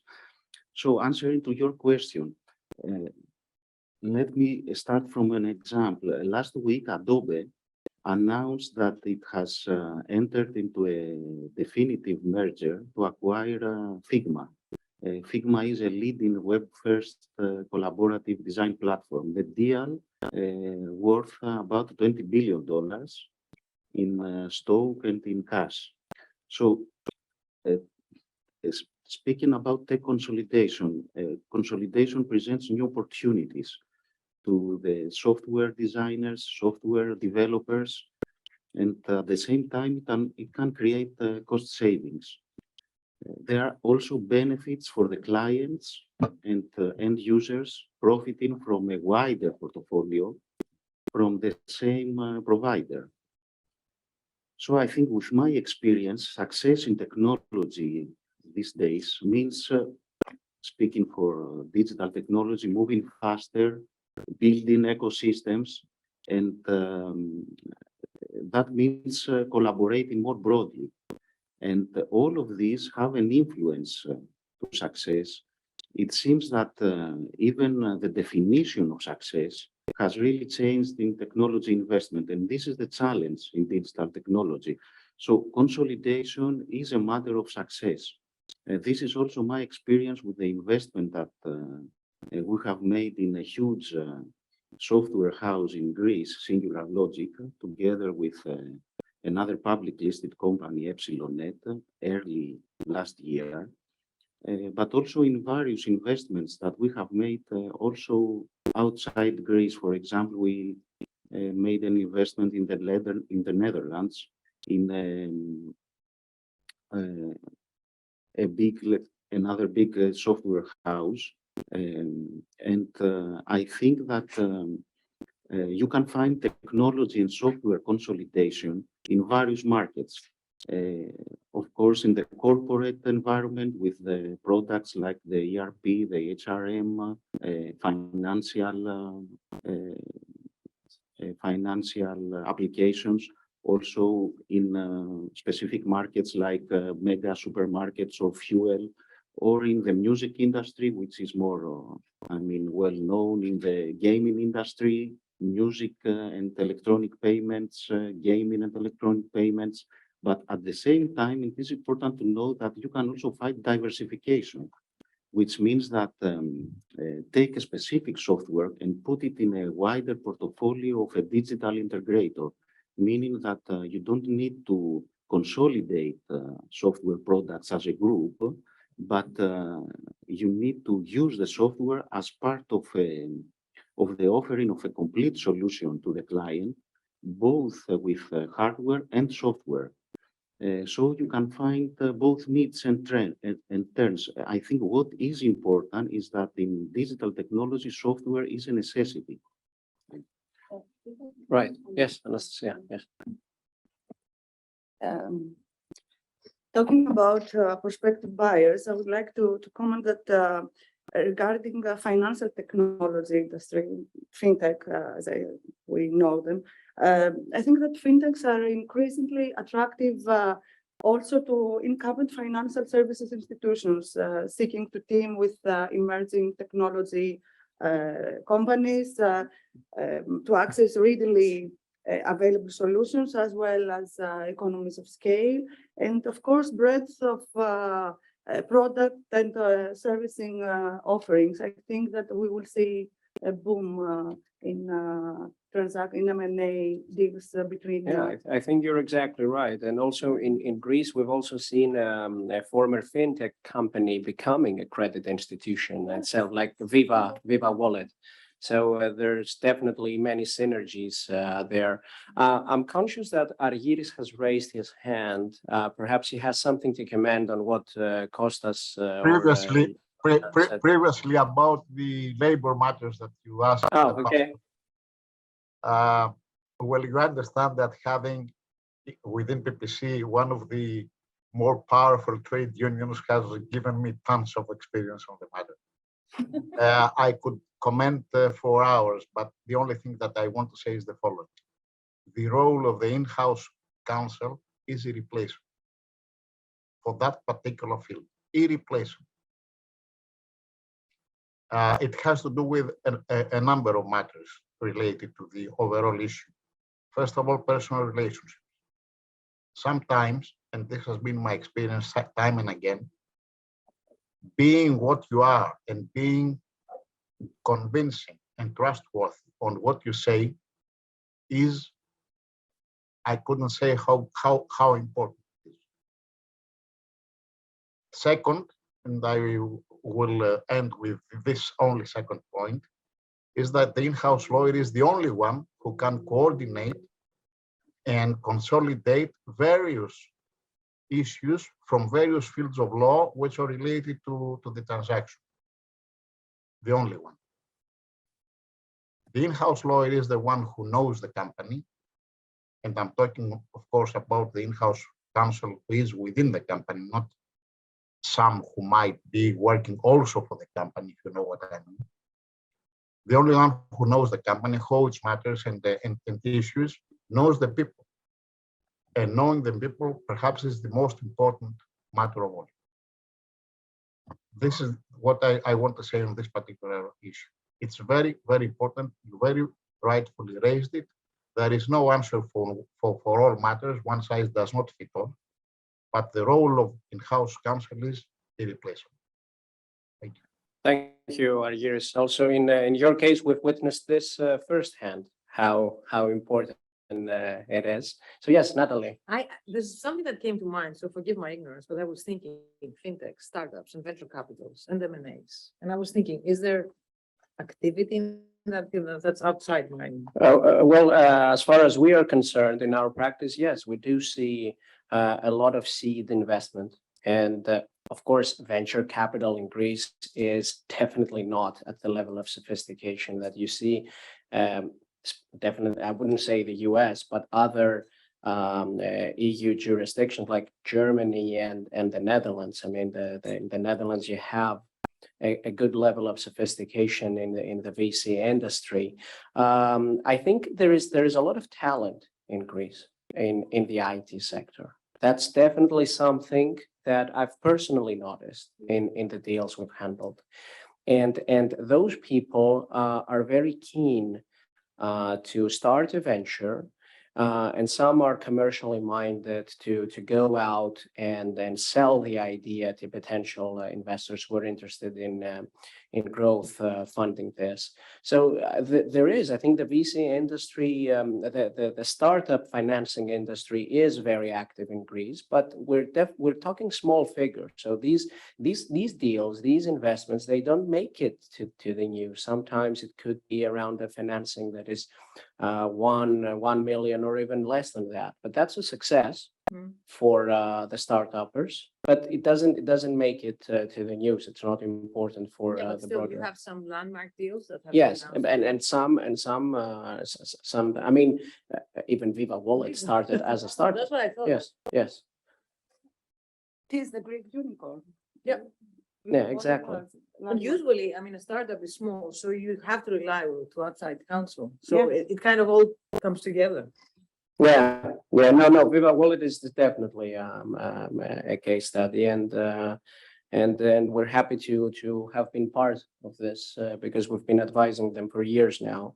So staying at how tech and M&A interact, Kostas, and something that I think everyone could comment on. There have been advances in technology that are bringing a change in how we run a deal process. Of course, the most notable that everyone knows is the transition from physical data rooms that were this kind of rooms in hotels packed with boxes to the ceiling to virtual data rooms. So that's the very obvious trend. But we've seen during the pandemic, we've seen virtual closings replacing physical closings. And there is a lot of discussion going on in relation to document review. So I'm speaking of the legal due diligence process done with the help of artificial intelligence tools. I mean, Kostas, are you, how does technology, this kind of tools, how do they affect the way you run a deal process? How important do you think it is? Well, speaking especially for my technology experience and using also some vocabulary, let's say mostly from the tech background. First of all, I think we all work in a digital environment, and we need to have access to all technology tools. What we say technology is that knowing that if you cannot find and you cannot be able to find something on the web, it seems that you are almost denied your place in the public square. So Space Hellas has completed, as I said, the acquisition of a huge and historic software house. And this was made during lockdowns, in the pandemic, completely in digital, using a blend of digital tools and various interfaces that they provide. This was an important factor to this successful outcome, mostly because we were all in technology and we had the background and experience to use the different tools in an effective way. So my experience was also that the external colleagues working also on this project did have, and this was impressive, the knowledge and the know-how, the experience to face this big challenge to work completely in a digital environment. Frankly, if you think this is exciting, very good. I mean, to even sit in your office at your home, looking at your laptop and do your job. But on the other side, this also means that you are well equipped and connected with the right technology. What we say in technology is that all technologies are not the same. I mean, technology, even for us with a legal background, is a powerful tool, but at the same time, we do always need the updated equipment and software. Digital technology is moving fast. What we hear from our people with technology background is that we are moving right now, and this is a trend, from the email as a basic way of exchange of data or documents to customized groups of exchange of documents or communication inside platforms. And it seems that in the years to come, the use of the email will not be as extended working wise as it was before or it is now. So we need to be always open to digital challenges, and this is an important part of our professional success. But we also have to know that we need to modernize, let's say, always our equipments and software in order to be close, let's say, to the advantages of the new digital tools. So you think that lawyers should also embrace this digital change, although to some extent it makes many of the things that lawyers and M&A lawyers were traditionally doing, it makes it obsolete. I mean, when you have artificial intelligence tools being able to scan thousands of documents to find the traditional clauses that we're all looking for in legal due diligence, to do it in seconds, when you would have an army of associates looking at every single page of every single document. I mean, it makes lawyers' job a bit outdated, to say the least. But this is something that I guess has nothing to do with the vested interest that we lawyers have in charging billable hours. I guess our clients would very much like to use these tools instead. True. I agree with you, Pavlos, but this is where we go. I mean, I think it's unavoidable. We will be using artificial intelligence, whether we want it or not. I think, however, still, those tools cannot replace the judgment of a good lawyer and, you know, the advice of a well-informed and knowledgeable counsel. Still, I mean, we have not reached that point yet. So Yeah.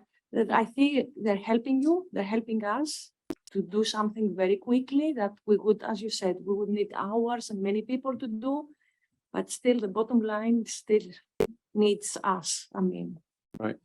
I completely agree with the above. In my personal experience, when we were doing the acquisition of Softomotive by Microsoft, which was like a huge due diligence exercise for a company of the size that Softomotive was at the time. It was a startup just having raised one financing round, which was big at the time, $25 million. We did do things the conventional way. We did do the closing virtually. The entire transaction happened remotely. We never met in person. All the calls that we had were through Teams. There was a virtual data room that we had to upload our information on, and so on. We didn't use OCR technology, to Pavlos's point, to kind of scan through documents and identify those critical clauses that would potentially be a problem. So I'm suspecting that counsel on their side as well heavily relied on resources that they had. But I'm also suspecting that the reason why that happened is because on our side, we weren't mature enough in terms of having a proper database that's electronic in a way that actually an OCR technology and an AI tool can go through it. But on my day-to-day right now, what I'm trying to do as chief legal officer for the group is I'm trying to optimize the way that we operate. How do we become more efficient? And there is a trend in legal operations to find tools, to find automation services, to kind of find solutions from contract management systems to how do you set up a proper database where you can easily go through it and look and find documents. So unavoidably, I do think that in a couple of years from now, with all the automation solutions that are out there and the OCR and AI tools, we will get to a point where the legal due diligence will heavily rely on these types of solutions. And we, the lawyers, will provide the real value that we need to provide by kind of advising clients on the on the content of what these, what the legal documents say, rather than just do the mechanics of, okay, I have hundreds of documents to review, and I'm kind of losing the essence of time. I mean, the amount of information that is out there is such that it's impossible nowadays, I think, to just have an army of lawyers doing due diligence. So I think that it's to our benefit to kind of use these kinds of technologies and focus on what really matters and how do we get to provide added value as counsel. Right. Yeah. Jota, yes.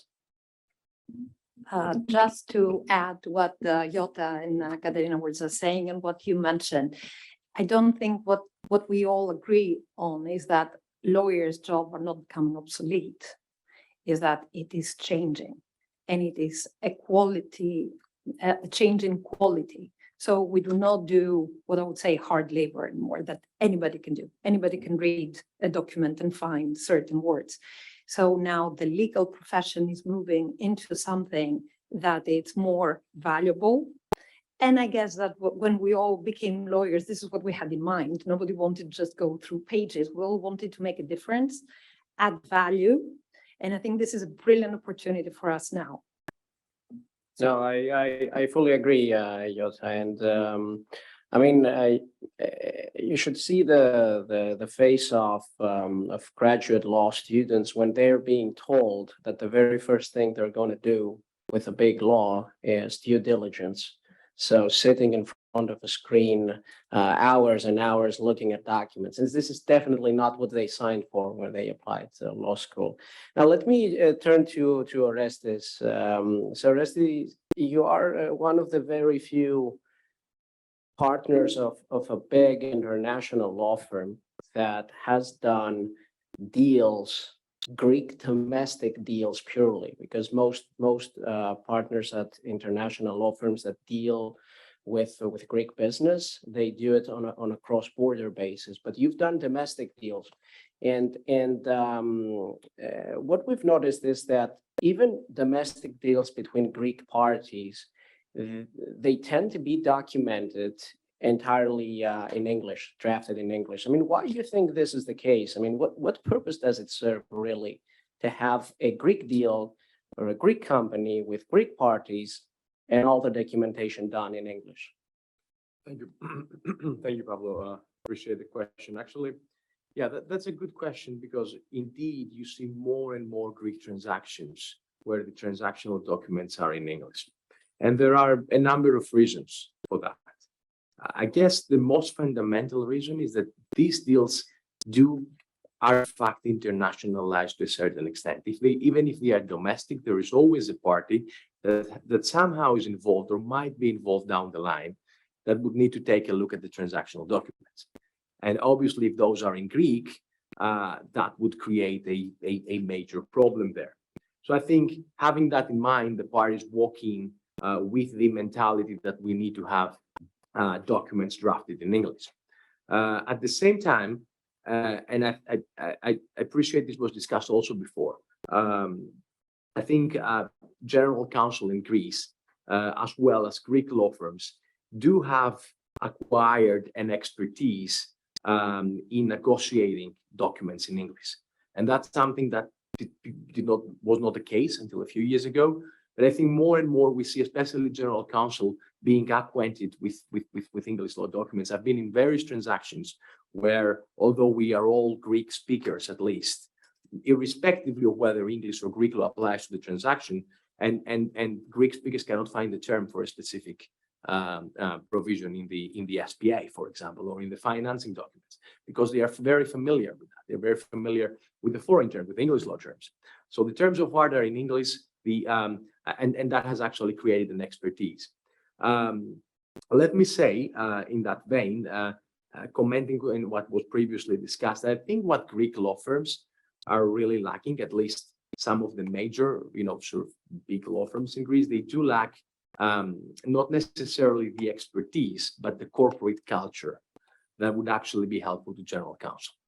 Because in fact, and I've seen that, we worked with a few of those, and your firm, Pablo, is obviously an exception. I have to say that indeed, the lack of resources or the a wrong allocation of resources many times has to do with internal politics and corporates and actually internal structures of those firms. So you want to have the right people in the right people in the right place, the right experts, but you don't always get them simply because that's how an office and not a law firm is organized.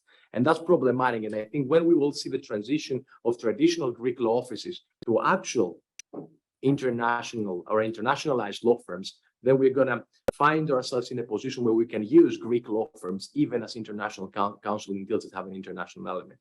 But until that happens, you will see what is actually happening now, because that's how we also operate. We do manage deals, we do head deals, sometimes they're under Greek law. Obviously, we do have Greek qualified lawyers. We rely on Greek law to local firms, but still we get to manage the deal simply because the client wants an international firm to sign off on that. And they don't want the Greek firm to do so. So that's something that obviously is a process. I see it as a process, and in 5 or 10 years we might see, depending on how the market goes, the whole thing being completely different as opposed to what is happening right now. There are also a few other reasons. Obviously, I guess the fact that English law applies to certain contracts. English law is more flexible. I've seen Greek deals, especially in the renewables sector, where we apply in the main transactional documents English law. They don't make any sense. Even if it's a foreign party, it would make sense for these kind of transactions to be under Greek law. Nevertheless, we see English law applying simply because it's more flexible. Again, because some international parties might be involved down the line. And because there's more familiarity of international counsel with English law when they negotiate these kind of transactions. Last but not least, it's also about the dispute resolution mechanisms. Obviously, you see more and more, and you know that better than me, that when you are transacting in Greece, nobody wants to deal with the Greek courts for a number of reasons. And I have to say, to be fair, this is not only the case with Greek courts. This is the case also. I've done Italian deals, I've done Dutch deals, I've done Belgian deals. You don't want local courts to be involved in complex M&A transactions simply because it's going to take a lot of time to have a dispute resolved. Therefore, we resort to arbitration, or we resort to English courts more often now, more regularly nowadays, to arbitration. Therefore, you would need to have English documents drafted in English to be able to resolve your dispute before a panel, which would be international in nature, should that be institutional arbitration or ad hoc arbitration. That's all. Yeah, fair point, Orestes, fair point.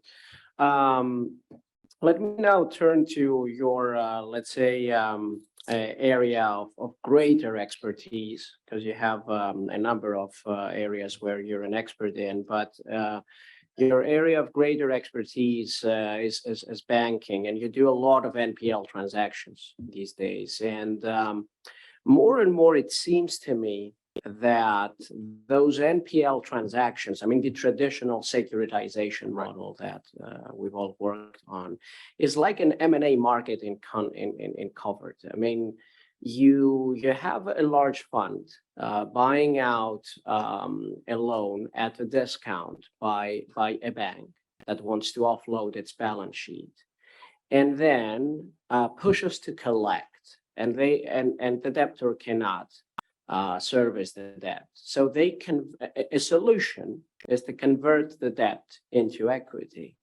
So the purchaser of the debt ends up being the owner of the company. So it very much seems to be like a long M&A process.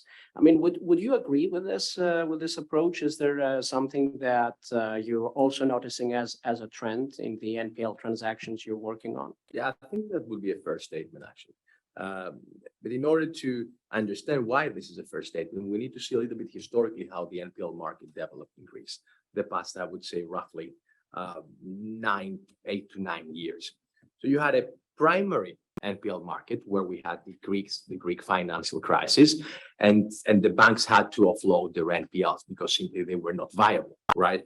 So at that point, what happened is that all these distressed funds came in Greece and they tried to get those portfolios in discounted prices. And as a matter of fact, they did that. They got extremely high discounts simply because there was a systemic problem in the Greek economy where the Greek banks, in order to survive, they had to offload their NPLs.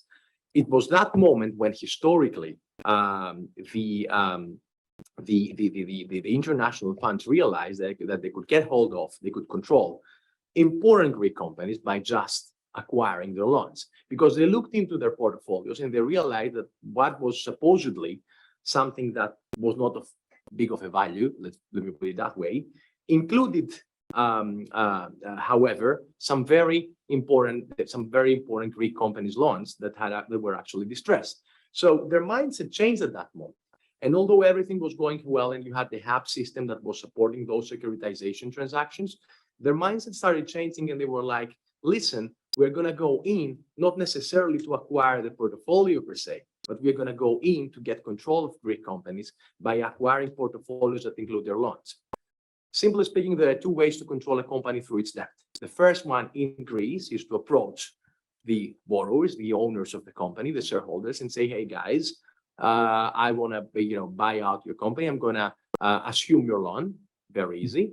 You don't have to pay it off because you are in distress and you don't want to have any more trouble, but you have to basically give me your shares. And that will be a €1 transaction or something very minimal. But then I will repay your debts and I will reorganize the company.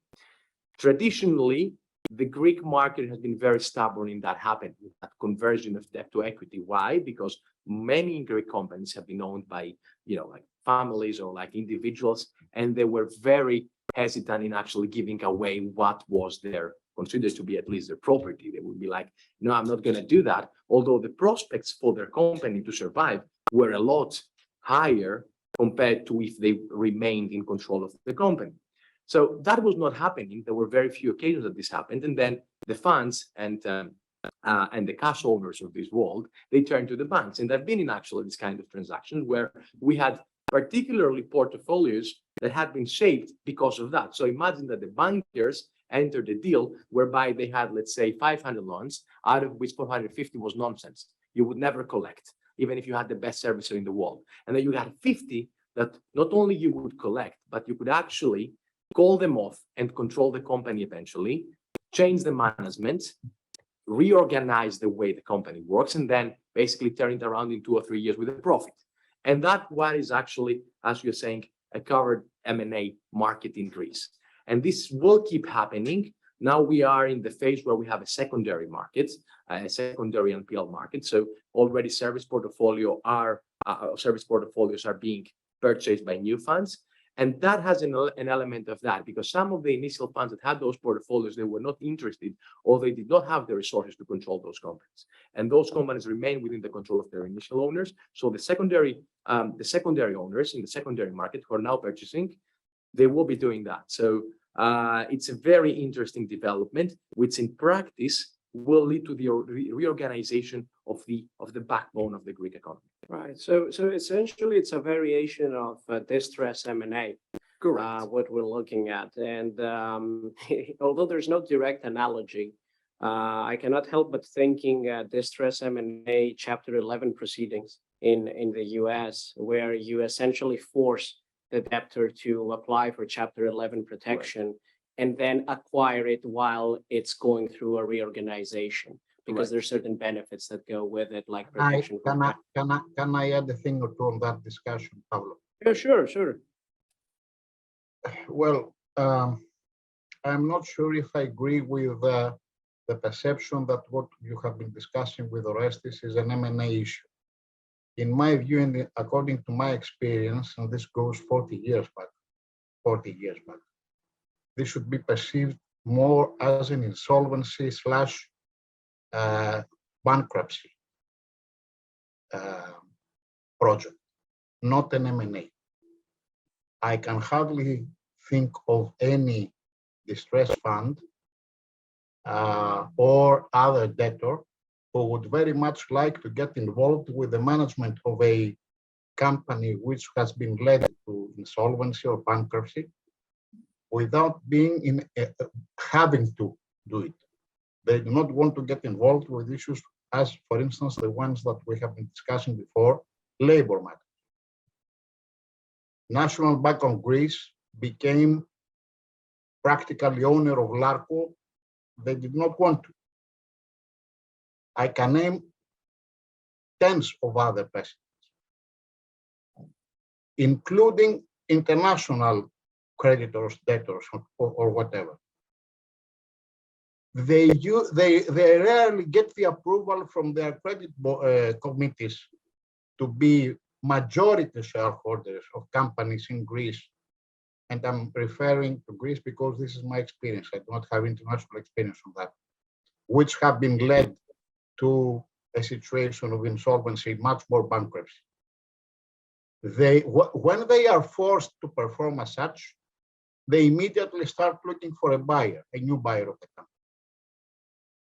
This is the perspective which you see a debtor wanting to become majority and controlling shareholder of the company should be perceived, according to my experience, as an exception, not as a not as the rule, not as the rule.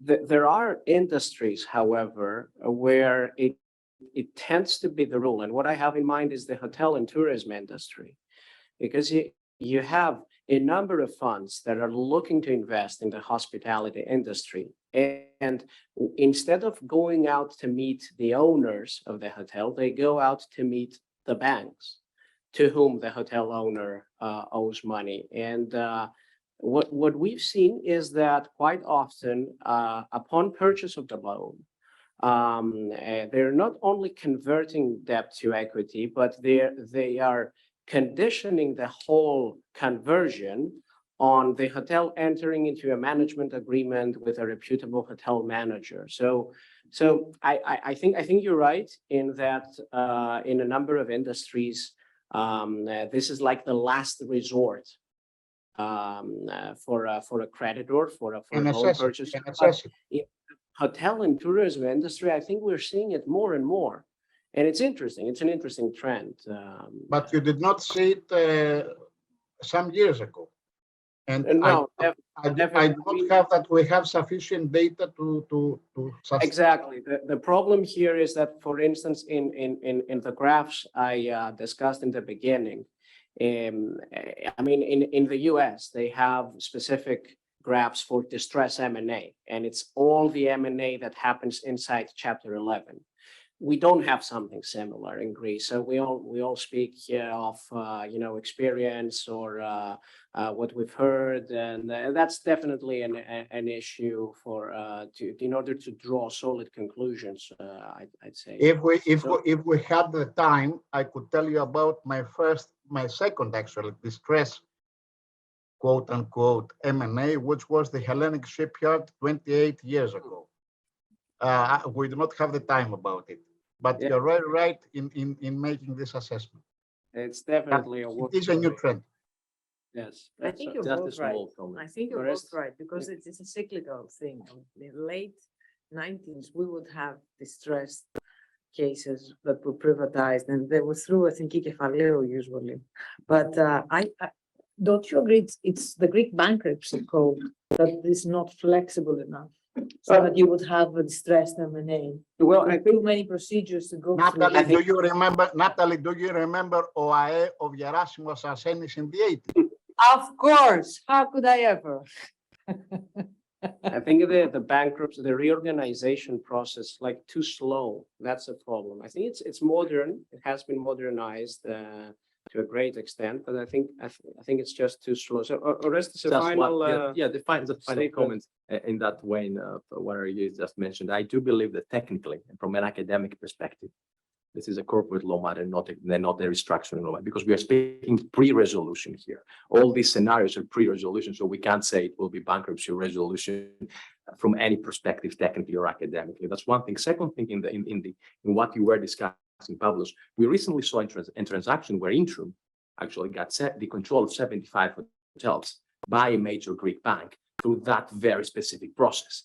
And you would not expect Intrum to ever be managing hotels in Greece, but they saw the opportunity. They are going to sell them off in 2 or 3 years. But this is exactly what happened, what we are describing. So in fact, foreign funds do involve themselves in such kind of procedures.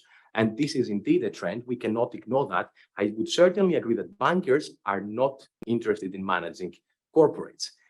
Foreign funds, foreign bankers, if we could actually call them bankers, the managing directors of distressed funds, they are very much interested, not necessarily in managing, but actually in turning them around and selling them off later.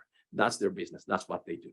Yeah, I think it's a fair point. So there is, I think we would all agree that indeed, so there is an exception in the hospitality industry where there is appetite for distress M&A, and Jota perhaps can comment on this. I don't think it is just limited on the hotel industry. Mhm. I would like us to, maybe we can make the bridge between what Orestes and Argyris were saying. Argyris was describing a situation that was valid during previous decades. In the last decade, through the financial crisis that we saw, the major restructuring that our Greek banks went through, and Anastasia can talk about that, the banking system in Greece had to work to learn to work in a different manner. So I think this is a learning process that started maybe 10, 12 years ago. I don't know how long ago. And we're all learning how to navigate. And the banks themselves, and I'm really looking forward to hearing from you, Anastasia, on this, the banks themselves found themselves in a different situation than before. They were lenders and all of a sudden they became owners and they had to deal with that somehow. And this is what brought for the first time in Greece distress M&A. We haven't documented it.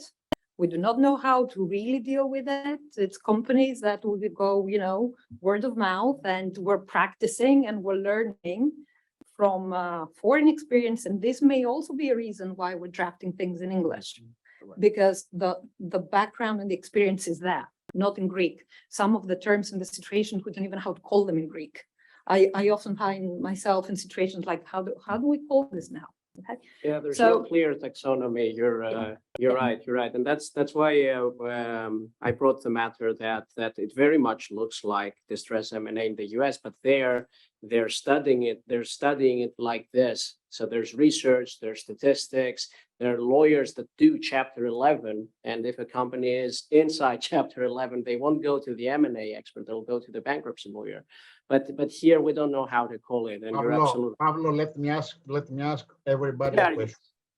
Does anybody believe that the company which owes money to commercial, let's put it this way, creditors, does not also owe money to social security funds? Oh, absolutely. They all do. So let me rephrase what I said before, and I insist on that. If they were purely or almost or mostly corporate transactions, corporate decisions are being made and taken by corporate bodies. Those kind of matters and transactions which involve, and this is my addition, large corporations in Greece, they are not taken in corporate bodies. They are taken in ministerial offices. Period. You're right, but I mean, quite often adapt to state and social security. The new buyer settles it by an agreement to pay in installment payments that take like forever. I would tell you that you are very fortunate not to have any experience in settling debts with social security funds. No, They rarely settle, and if they settle, they would have. When I say settling, I mean applying for the maximum number of installments that you're entitled to apply for. That's what I mean by settlement. So okay, staying within this broader area of banking, Anastasia, and the banks, of course, do play a role not just in the courtship between the new owners of a debt and the debtors, but also in financing M&A. And quite often, if the market is dry, if the banking market is dry in Greece, there is no dry powder in financing M&A. So do you see, now that we've got inflation, higher interest rates, all this turbulence, would you say that banks are less willing to provide commitment letters or acquisition funds than before? Is there a trend, something that lies ahead? Yes, thank you, Pablo. So let me first say that I'm very glad to be speaking here along with excellent colleagues. And Just further to Viota's comment to say that I don't think that Greek bankers or Greek banks' ambition is to own assets. The main target is to collect bad loans or to collect loans. That's why they put so much effort to reduce the extremely high non-performing loan stock. They don't have any willingness to manage business. So talking about M&A financing, it's true, as you said earlier, that M&A not only in Greece, but also in many other regions, undoubtedly during 2022 has been lower than 2021. And still all involved parties in M&A, buyers, sellers, and of course the lenders, banks, are adapting to new market conditions, market volatility, inflation, rapidly rising interest rates, of course, geopolitical tension and supply chain disruptions can influence M&A valuations in various ways. One, of course, significant impact is that debt financing, I will speak about traditional banking financing, becomes more costly, whereas inflation can lower real return on investments. So, in short, increase the financial uncertainty and longer term rising interest rates and inflation, of course, tend to impact the valuations in a negative way. About the cost of debt, I think that this is the one major reason that prospective buyers are not able to offer the same prices as they did back in 2021 or early 2022. Just like a home buyer, business buyers are sensitive to interest rates, and when rates rise, the buyers may not be able to afford as much debt as they did when interest rates were lower.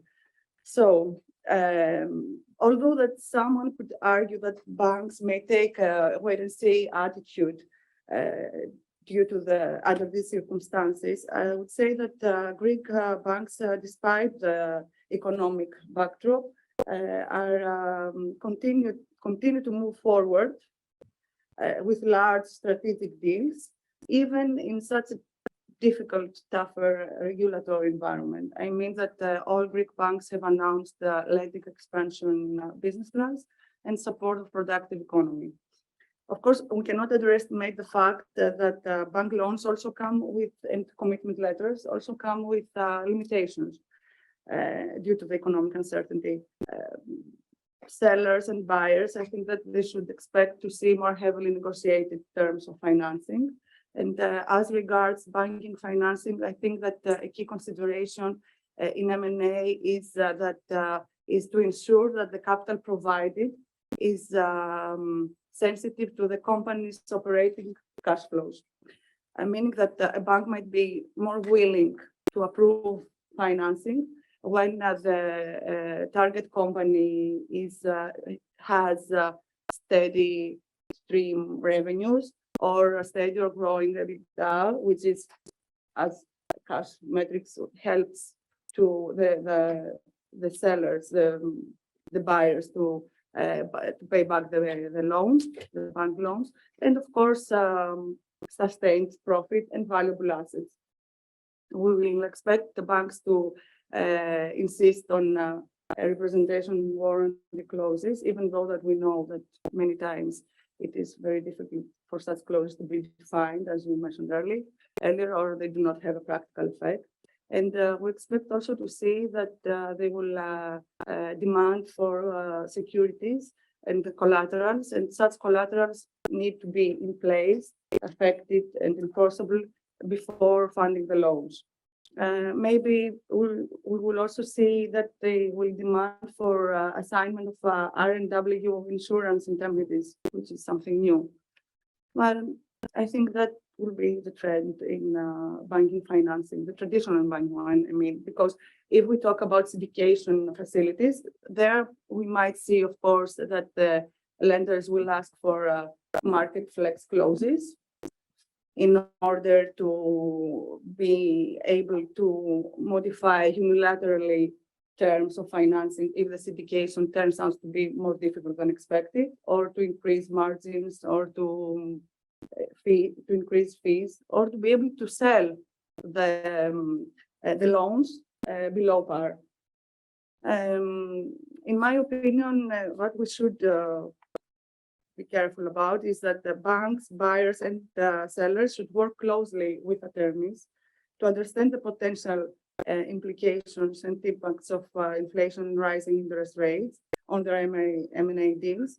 So to negotiate a proper purchase price and of course to adequate terms of financing. Right, so a number of interesting points, and I think as far as I'm concerned, the most interesting point is that perhaps now that the R&W insurance market is on the rise, that perhaps this could function as a new type of collateral No. with the banks seeking assignment of the insurance proceeds in case a misrepresentation is discovered post-closing. So that I think could be something innovative that we could see in the coming months or years in Greece. Let me stay with the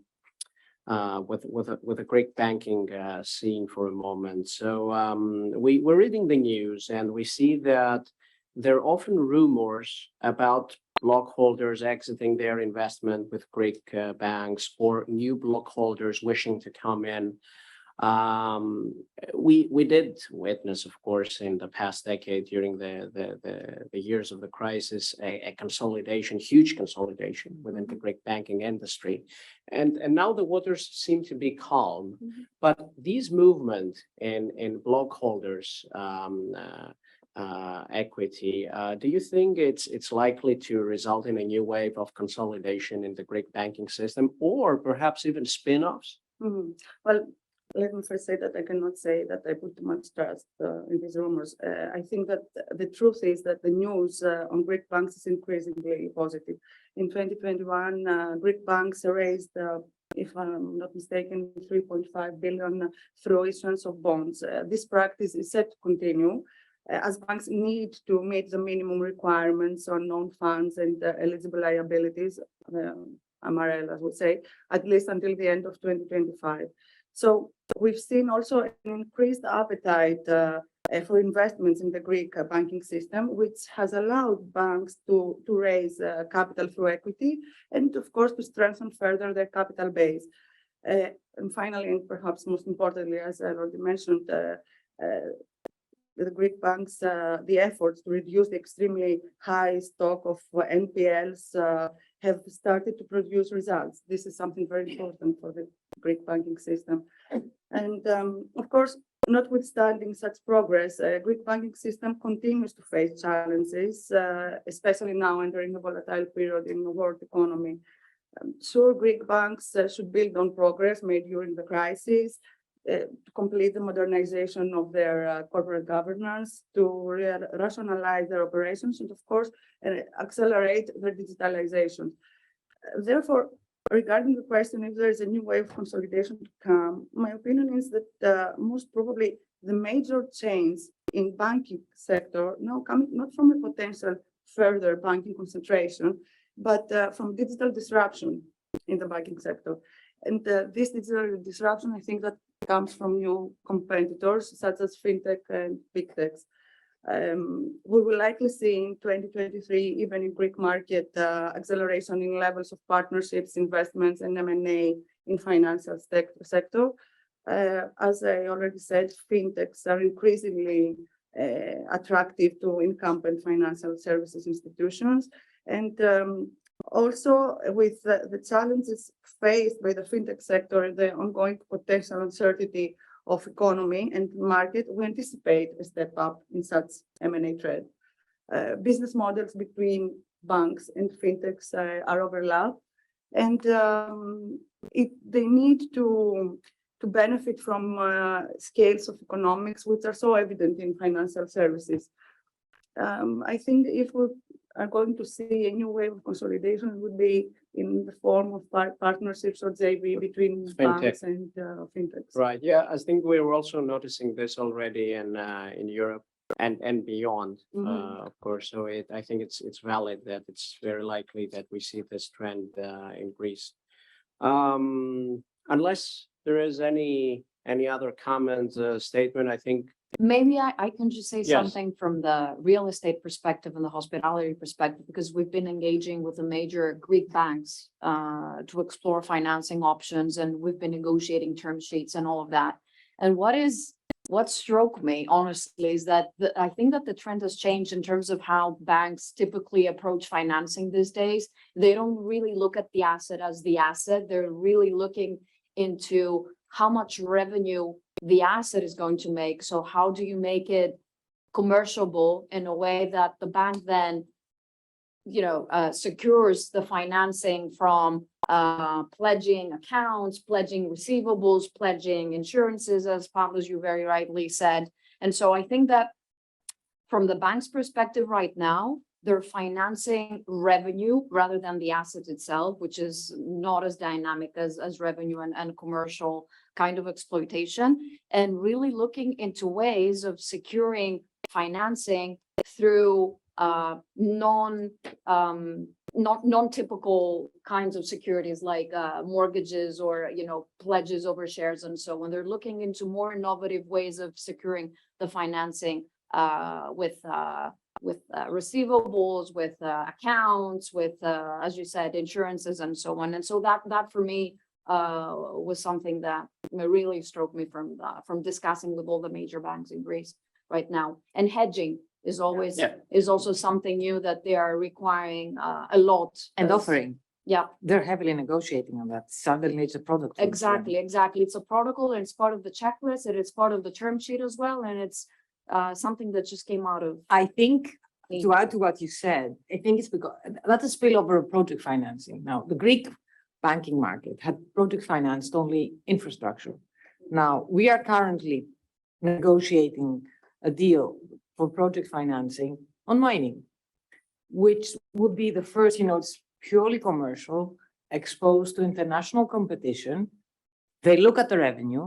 And what's very interesting is to see how professionally actually they approach an unknown industry to them. Because real estate, you more or less understand. Hospitality, you more or less understand. Mining, gold mining, China sneezes, what happens to copper price? So it's a very interesting. I was actually very, very pleasantly surprised by the flexibility, both all banking institutions, because we're in syndication now, have approached it, how professional. But then you always have the belt suspenders and whatever is around approach, which is an overkill. And I was wondering, I was listening to you before, how much do you rely to outside counsel when you negotiate these financing deals? Well, as I said, in the traditional banking financing, it's more or less an in-house job. We are not into syndicated facilities as Optima Bank, up to now. But the outside counseling is, I think, a prerequisite for syndicated facilities or more complex financing deals. Pablo, can I say something? Yes, as a closing statement for this part of the Closing, discussion. at least for me, because I have a flight to catch. Yes, now we're apologies. going to hold a break now, so. Okay, it's- apologies to the remaining of the colleagues, including my very, very good friend, Dimitris Polychronopoulos. I will not be in a position to listen to them. Apologies, but I have to go to the airport. Thank you very much for the invitation, as always, for the very interesting discussion that we have had. Thank you very much for participating, Argyris. And next year, I hope you will be able to join us live here. Thank you for your confidence and how do πώς το λέμε, πώς το είπαμε πρωτήτερα, optimism. Optimism. Okay. For being here again next year. Okay, that's a very positive sign. Safe travels. Right, thank you. Safe travels. I think Okay. this could be a great point for a 20-minute break, Yeah, so we yeah. should be back at 25:02. I also want to encourage the audience, as they reflect on what's been said, to submit questions, which we'll be getting to later in the day. So thank you to all, and we'll resume the conversation at 25 to 2.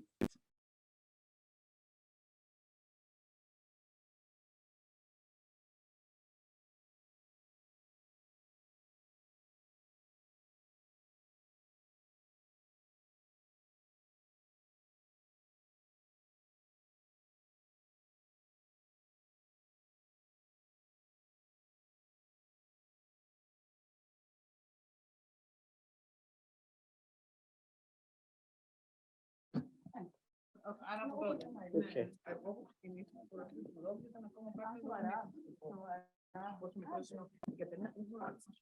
Chris, μας λες πότε ξεκινάμε? Ξεκινάμε? Okay. Okay, so we're resuming for the final part of today's discussion, which I do think it's gonna be one of the most interesting, if not the most interesting, with all due respect, because it relates to a sector of the Greek economy that is a champion, and that's of course the hospitality industry, but that goes hand in hand with real estate. Because in all hotel deals, the underlying asset is always real estate. So we have to go back to the fundamentals, pure real estate. So I'm going to start off with Dimitris. And we've tiptoeing around the issue in nearly all statements that have been made, and it's the issue of inflation. But now I'm going to be direct. And because real estate, we know it was subject to rising rates even before the energy crisis hit us. There was a trend already before Russia invaded Ukraine. So to what extent has inflation and high interest rates and rising prices affected your organization's plans to proceed with new acquisitions? So it's as blunt as this. Well, first of all, thank you, Chris. Thank you, Pablo, for the invitation. Thank you for the question. And yes, I mean, the market says that the high inflation and higher interest rates will affect most of the businesses. Will this happen also to the real estate business? It seems that it's a little different story for the real estate, because historically, the real estate offered a hedge against high inflation. We've seen people investing big time in real estate following the oil crisis, the two oil crises, 1970s. Well, it's sure for as most of the businesses, real estate companies will see their finance cost increasing, assuming they have debts. Okay, but the real estate companies have a defense against that, and the defense is the annual indexation in the lease agreements they have with their tenants, which are driven by inflation. So we all know, of course, that the Greek state intervened and placed a 3% cap in the annual indexation in the commercial lease agreements. However, for large institutional players in Greece, which are the REITs, the AIFMs, and large malls, they were excluded from the 3% cap. So we see that there are large real estate players in Greece that will see their results even increasing, and depending on how leveraged they are, they might have a bottom line, benefit from this situation. Now, we know that what is actually very important for the real estate companies is where the rental values stand. And we see in the Greek market that for special real estate property classes, as they are the logistics and the premium office buildings in green, efficient, energy efficient buildings, we have seen that the trend for the last 3 years is that they have 8% increase in the rental values every single year the last 3 years. So it seems that for the real estate, what we expect to see is an appetite of the real estate investors to see the return in their investment increasing, the following years. If this will press the prices in real estate, this remains to be seen. But given the entire situation and the specific characters of the real estate industry, my organization at least is not changing plans. We are in business as usual mode. We do not fall back. We are carefully selecting our investment targets, which, as I said, they come from specific real estate property classes, the logistics and the premium offices, and we go on. I think this is the trend for the entire real estate industry, because if you are institutional and financially sound investor in the real estate, the higher inflation and the higher interest rates do not seem to have, at this moment at least, an adverse impact in that business. Well, that's a very good message there, because everyone is worried about inflation and how it affects M&A. And I was thinking that the typical example where inflation and rising prices is to have an impact would be real estate. But what you say is a very clear message that it's business as usual. And it also, of course, flags out how important it is to due diligence the assets you're about to acquire. So thank you for this, Dimitris. And let me stay in that broader subject, in that the deals in real estate, you often have to do with loads of debt.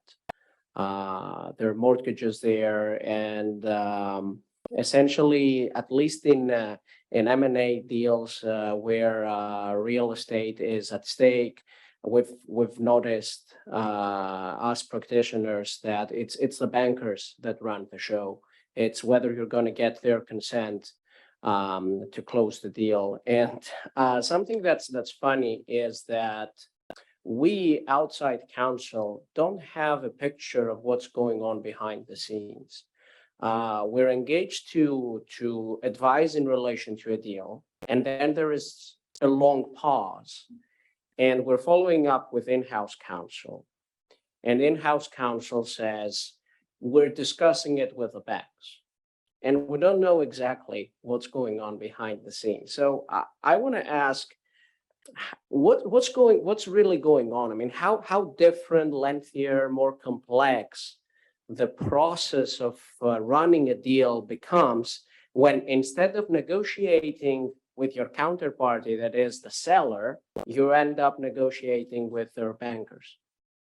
Well, the question is good, but you have to be careful, because my experience comes from an institutional investor, a listed company that also happens to be related party to one of the Greek systemic banks. So, in my opinion, and according to my experience, the presence of a bank in this, transaction actually helps things. I mean, bank is the catalyst, because after all these years of restructuring, now banks have a clear strategy. The decision-making process is quick, and the units dealing with this kind of transactions are there to facilitate the process of closing and provide to the purchaser the comfort and the waivers and whatever is needed in order to go ahead with the transaction. The trickiest part is actually how the indebted owner of an important property, a landmark property, a hotel or an important building will be persuaded to proceed with a sale and get alienated from his property. And what is actually the most important part here is to agree with the bank what is the split that they make and what is the part of the consideration that at the end of the day comes to his pocket. We've seen at the early stages of the crisis, we've seen owners having, they were willing and they were asking for a big time haircut of their debt in order to proceed and sell the property. The banks are now sophisticated. They can persuade or enforce. They have put all these, necessary mechanisms in place. And in my opinion, the banks today, at least, and for these large scale of transactions, are the catalyst for the transaction to go on. Okay, so thanks, Dimitri. I mean, you're very clear in your messages, and I appreciate this. I mean, you're very solid in what you say. And let me turn to Yota. Well, I'm going to start off with a kind of more general question, and then I'm going to cut to the chase right after your response, because I think we're all looking at you after your company made big news yesterday in regarding a new deal. But let me first start with a more general question. So I'm tempted to ask. I'm fascinated by this new trend about reps and warranties insurance. So I wanted to ask, what do you think of it? Have you ever used it? Are you considering using it? The management in your organization, have they ever discussed this with you? What do you think the risks are, or the setbacks? Thank you, Pablo. Well, I will start by saying thank you for inviting me yet another year in this fantastic organization. Many thanks to Chris and the Legal 500 as well. And I have to say that it's an honor and a privilege to be among such esteemed colleagues today. It's fascinating what you're saying, and I was fascinated to listen to what the others that were saying about this new type of insurance. For me, it's a new type of insurance. I've heard it, to be honest, only recently, that there are companies, especially abroad, that they take this type of insurance product against the normal, let's say, guarantees that we seek in one of our usual deals from the target company or from the company that we're trying to get into the deal with. And to be honest, I am not sure that this product is offered in Greece. I deal quite a lot with insurances. As for our vessels, we tend to engage many insurers. Most of them are, if not all of them, they're international players. And to say the truth, nobody has ever come to us with such a product. And it's funny because we never dealt with it in our dealings with the banks. So far, we just have the normal reps and warranties, and that's it. And it's been discussed, but never introduced as a requirement, let's say, from the banks, not even international banks. So this is a very interesting new product and a very interesting security, I will say, for all the parties involved in an M&A transaction.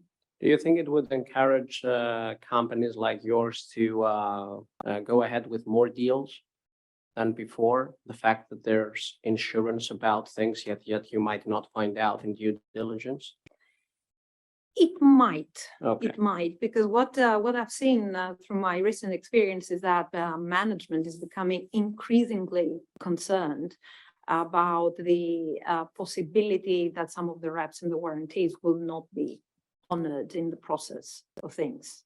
I think this is a growing concern. Okay. So yes, it might. right, okay. Carlos, if I may, sorry, if I may jump in here, because I did have the experience of an RW insurance clause in the transaction that we did with Microsoft as part of this automotive deal. And it was interesting for the seller because we were the ones that wanted to issue that, particularly because there was a deferred mechanism as regards the payment of the price. So you wanted to make sure that for us, as long as the purchase price was not in your possession, you wanted to ensure that there was something out there in terms of insurance that would really cover you if something went wrong post-closing. So I think that this is a very, very good mechanism for the seller actually to protect their interests if they're not getting the payment upfront or on closing and the purchase price is kind of deferred, which, you know, in certain transactions, it could be anything from 6 months to 3 years, for instance. And so this type of protection is something that can really make a difference when something goes wrong, to make sure that you will get your money at the end of the day and you have an insurance provider that will cover you. So I think that it's a very, very good tool and mechanism, particularly for sellers with a deferred purchase price, to kind of have the comfort that if things go sour and if something is revealed after the fact, after closing, that they will have somebody to step in essentially, and they will not lose the money that they were expecting to get. Okay, Sorry, Carlos, if I may say, I think that this type of protection, it's a win-win situation. I mean, it offers protection to the seller, to the buyer, and to the lenders. So I Yeah, think it's absolutely. really a very interesting tool that Yeah. we might see. I will just, I'm going to say from my experience with insurance, it's always in the small print. So this is something that it's really necessary to see in depth, to see the actual contract, to see what it's all about. And I think it's going to be a very, very interesting prospect to start seeing it more and more in the Greek market as well. It is, and you would rely, again, from my Yeah. personal experience, on external legal counsel based out of the US because they're an expert in that field. I mean, we here locally don't have yet the experience and the exposure to understand such lengthy documents, particularly as regards the exclusions that the insurance contract will include, that at the end of the day might strip you off of any protection that you have. So it's very, very important to have solid external legal advice for them to be able to advise you on the caveats and on the exclusions of coverage, because at the end of the day, you might still be exposed if you're not Yeah. very careful with the insurance coverage that you're Yeah. getting. yeah, Which as with all brings- insurance. Yeah, exactly. And which brings into my mind what you presented to us earlier this morning, Pavlos, that the majority of the Greek M&As are actually small scale. And I wonder that if in such small case transactions, then you need specialized US offices to come and, you know, give you advice about the insurance product. I don't see this flying very easily. I think it's something that it's more important for bigger deals, international, and with higher Yeah, stakes, 'cause perhaps. it's an expensive It's an exercise as expen- well. I'm sure. It's I'm not sure. yeah. cheap. Do you actually see room for the application of such an instrument in real estate M&As? I mean, either we talk for direct property acquisition or through an SPV holding the property. Pablo, you are. Okay, I'm gonna say again, I'm not an expert in real estate and I'm not an expert in the hotel industry.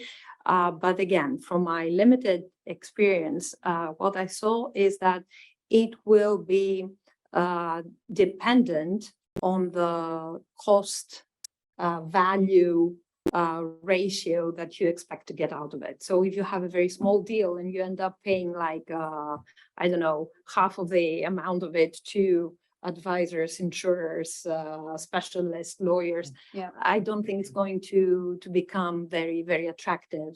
And particularly for the real estate, if I may say that as well, is that you need to look at who the parties are, right? In Greece, very, very frequently in real estate, the sellers are not sophisticated. You're not looking at the institutional investor that would have the knowledge and the understanding of what an R&W insurance is, let alone have them, get into a discussion about this, plus the cost and all of this. So I think that for the real estate purposes, unless we're talking about institutional sellers and buyers, the R&W solution is not something that they would opt for. They would typically stick with escrow arrangements, and things like that.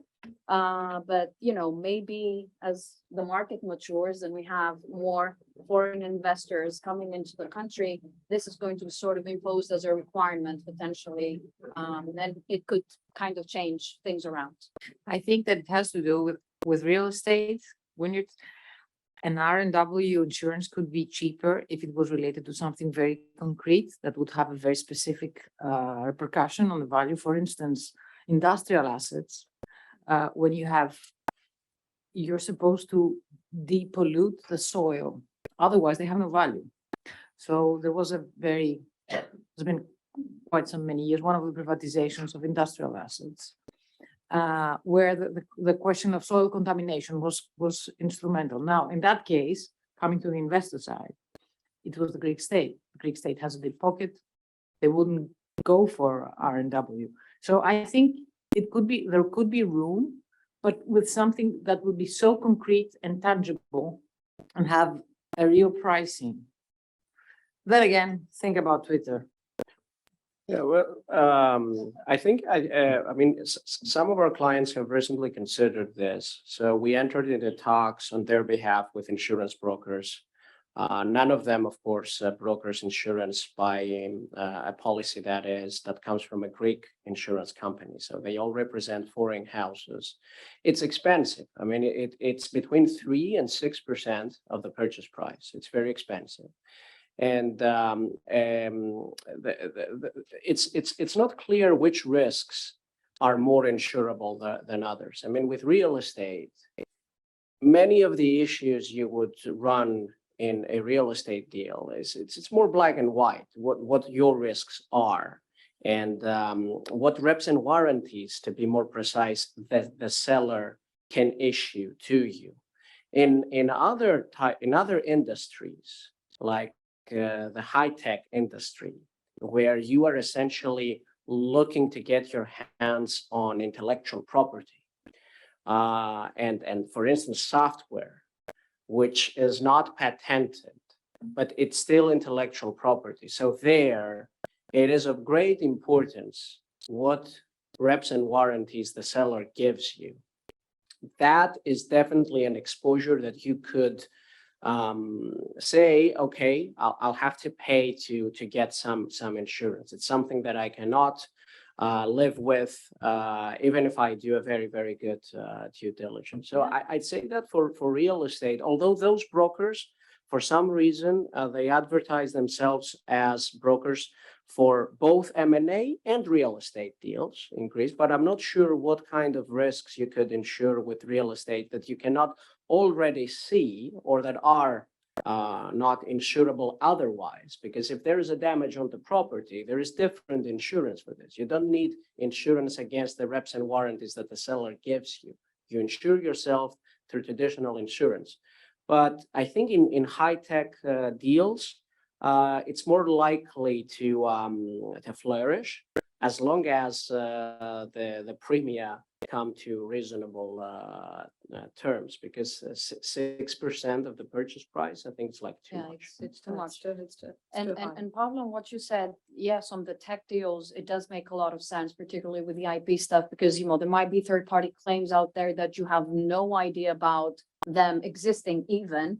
As regards real estate, I think that on the hospitality side of things, depending on how you structure a deal, like if you buy a company rather than the assets itself, then reps and warranties do make sense a lot, like because you're buying a company that might have IP, that might have personnel, that might have trademarks, like depending on the type of transaction, then it might make actual sense. It's an asset deal. Exactly. You can insure yourself otherwise. You don't need the reps and warranties. Exactly. You know the On risks. share deal transactions, then that would make sense. Yeah, absolutely. The more intangible is the the target, let's say, then the more valuable it may be. Okay, so let me now turn again to Jota for a comment on the big news we saw yesterday. Your company announced that it intends to merge with, I think, your largest competitor. Is it the largest or one of the? I players? wouldn't call it our largest competitor. It is But one of the big our players, competitors, yes. ANEC Lines. Exactly. So it's now in the news. It's public. We can discuss. We can talk about it. The very first thing that comes to mind when a lawyer looks at these news is the antitrust law issues that you're likely to encounter along the process. What do you think the challenges are ahead? Is it really only the antitrust law issue? I mean, we are also in an environment where fuel prices are on the rise. And I trust there's going to be a very long time until you close these deals. How are you going to deal with all those uncertainties in between the announcement and the closing of the deal? This is this is a very interesting question. I'm wondering myself about it. But to start, what we announced yesterday was actually a deal, an agreement with the major creditors of ANEC Lines, and shareholders represented a very, very significant majority of the share capital of the company. And that's also very interesting in relation to the discussion we had before about talking directly, not to the target, perhaps, but to its creditors.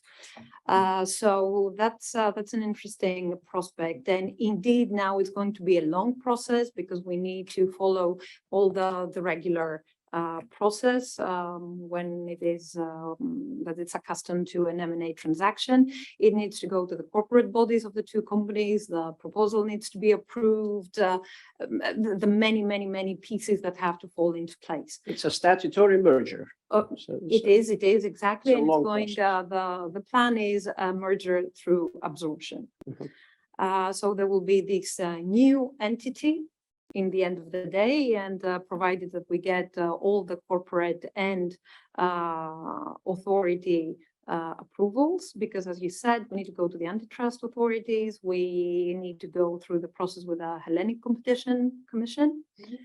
Is it the European Commission? We believe that it's going to be at Greek level, and the Hellenic Competition Commission is going to be the competent authority. Of course, this is yet to be determined, Because but it is. affects the entire market, the entire member states market. So, yeah. No, it is not cross-border. It is only in Greece, but we have also operations on international waters. So this is the international aspect, let's say, of it. But otherwise, we are both Greek companies, and the majority of our customers are in Greece. So we believe that the Hellenic Competition Commission is going to be the competent authority on this deal again. We are not the ones to determine this, but this is what we appreciate is going to happen. And we expect, of course, to go through the normal investigation process with, as I said, with the Hellenic Competition Commission. I need to point out that the two companies have been cooperating for now more than a decade through a joint venture that we had on domestic lines and on international lines. So we are not strangers to each other.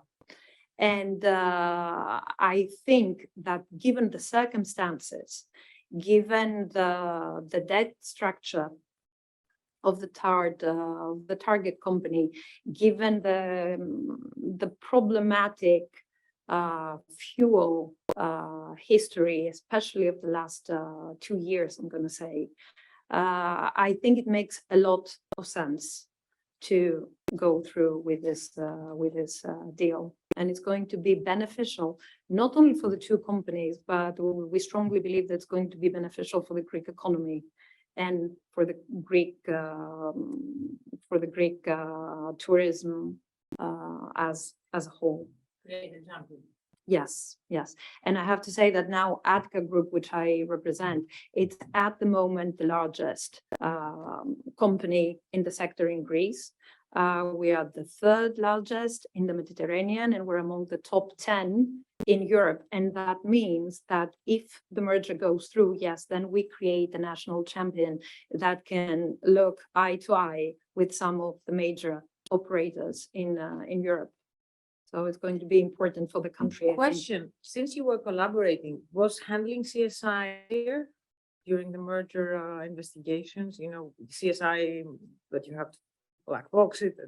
We haven't. Well we- versed. Well, we haven't really, and now this is a proposal that hasn't really gone to the target yet officially, as I said. This was an agreement that was done with its creditors and some of the shareholders. So the process is going to start now, let's say, but otherwise it's two different entities. We do not really share much of the information and sensitive commercial issues, so it's. No. Okay, so well, good luck with it. Thank you, thank you. And we hope it reaches closing. And perhaps by next year's M&A roundtable, you could share some stories from the process that is now ahead, if it has Let's closed by see, then. let's see. So let me turn to Catherine. One of the things I love in M&A is pre-deal documentation. I like looking at letters of intent and term sheets because parties think it's non-binding, and they put all these nice watermarks and headings. But we all know that if it reaches the court, many of the clauses there might be found to have been binding by a court. Well, anyway, so I would like to ask more generally, given that there is case law which finds that the parties' mutual intent was to be bound by an otherwise non-binding document, would you say that parties have become more sophisticated now in dealing with pre-deal documentation? I mean, do you engage outside counsel in reviewing letters of intent and term sheets, or does management like to do it on their own before you go out to a law firm? Okay, well, first of all, that's a very interesting question. And again, last but not least, let me thank all of you for today's session and for having the ability to be present among such wonderful and very knowledgeable colleagues. In my experience, particularly now, I'm going to talk about the real estate sector, right? Because the other colleagues would be able to comment on the tech sector and the other sectors that we have just discussed. I do see a trend of becoming very, very detailed on the pre-acquisition stage. Like we would typically start with an NDA to get to know a little bit more about the property, to get a little bit to know about the seller, and I'm talking about the purchaser's side here on my end.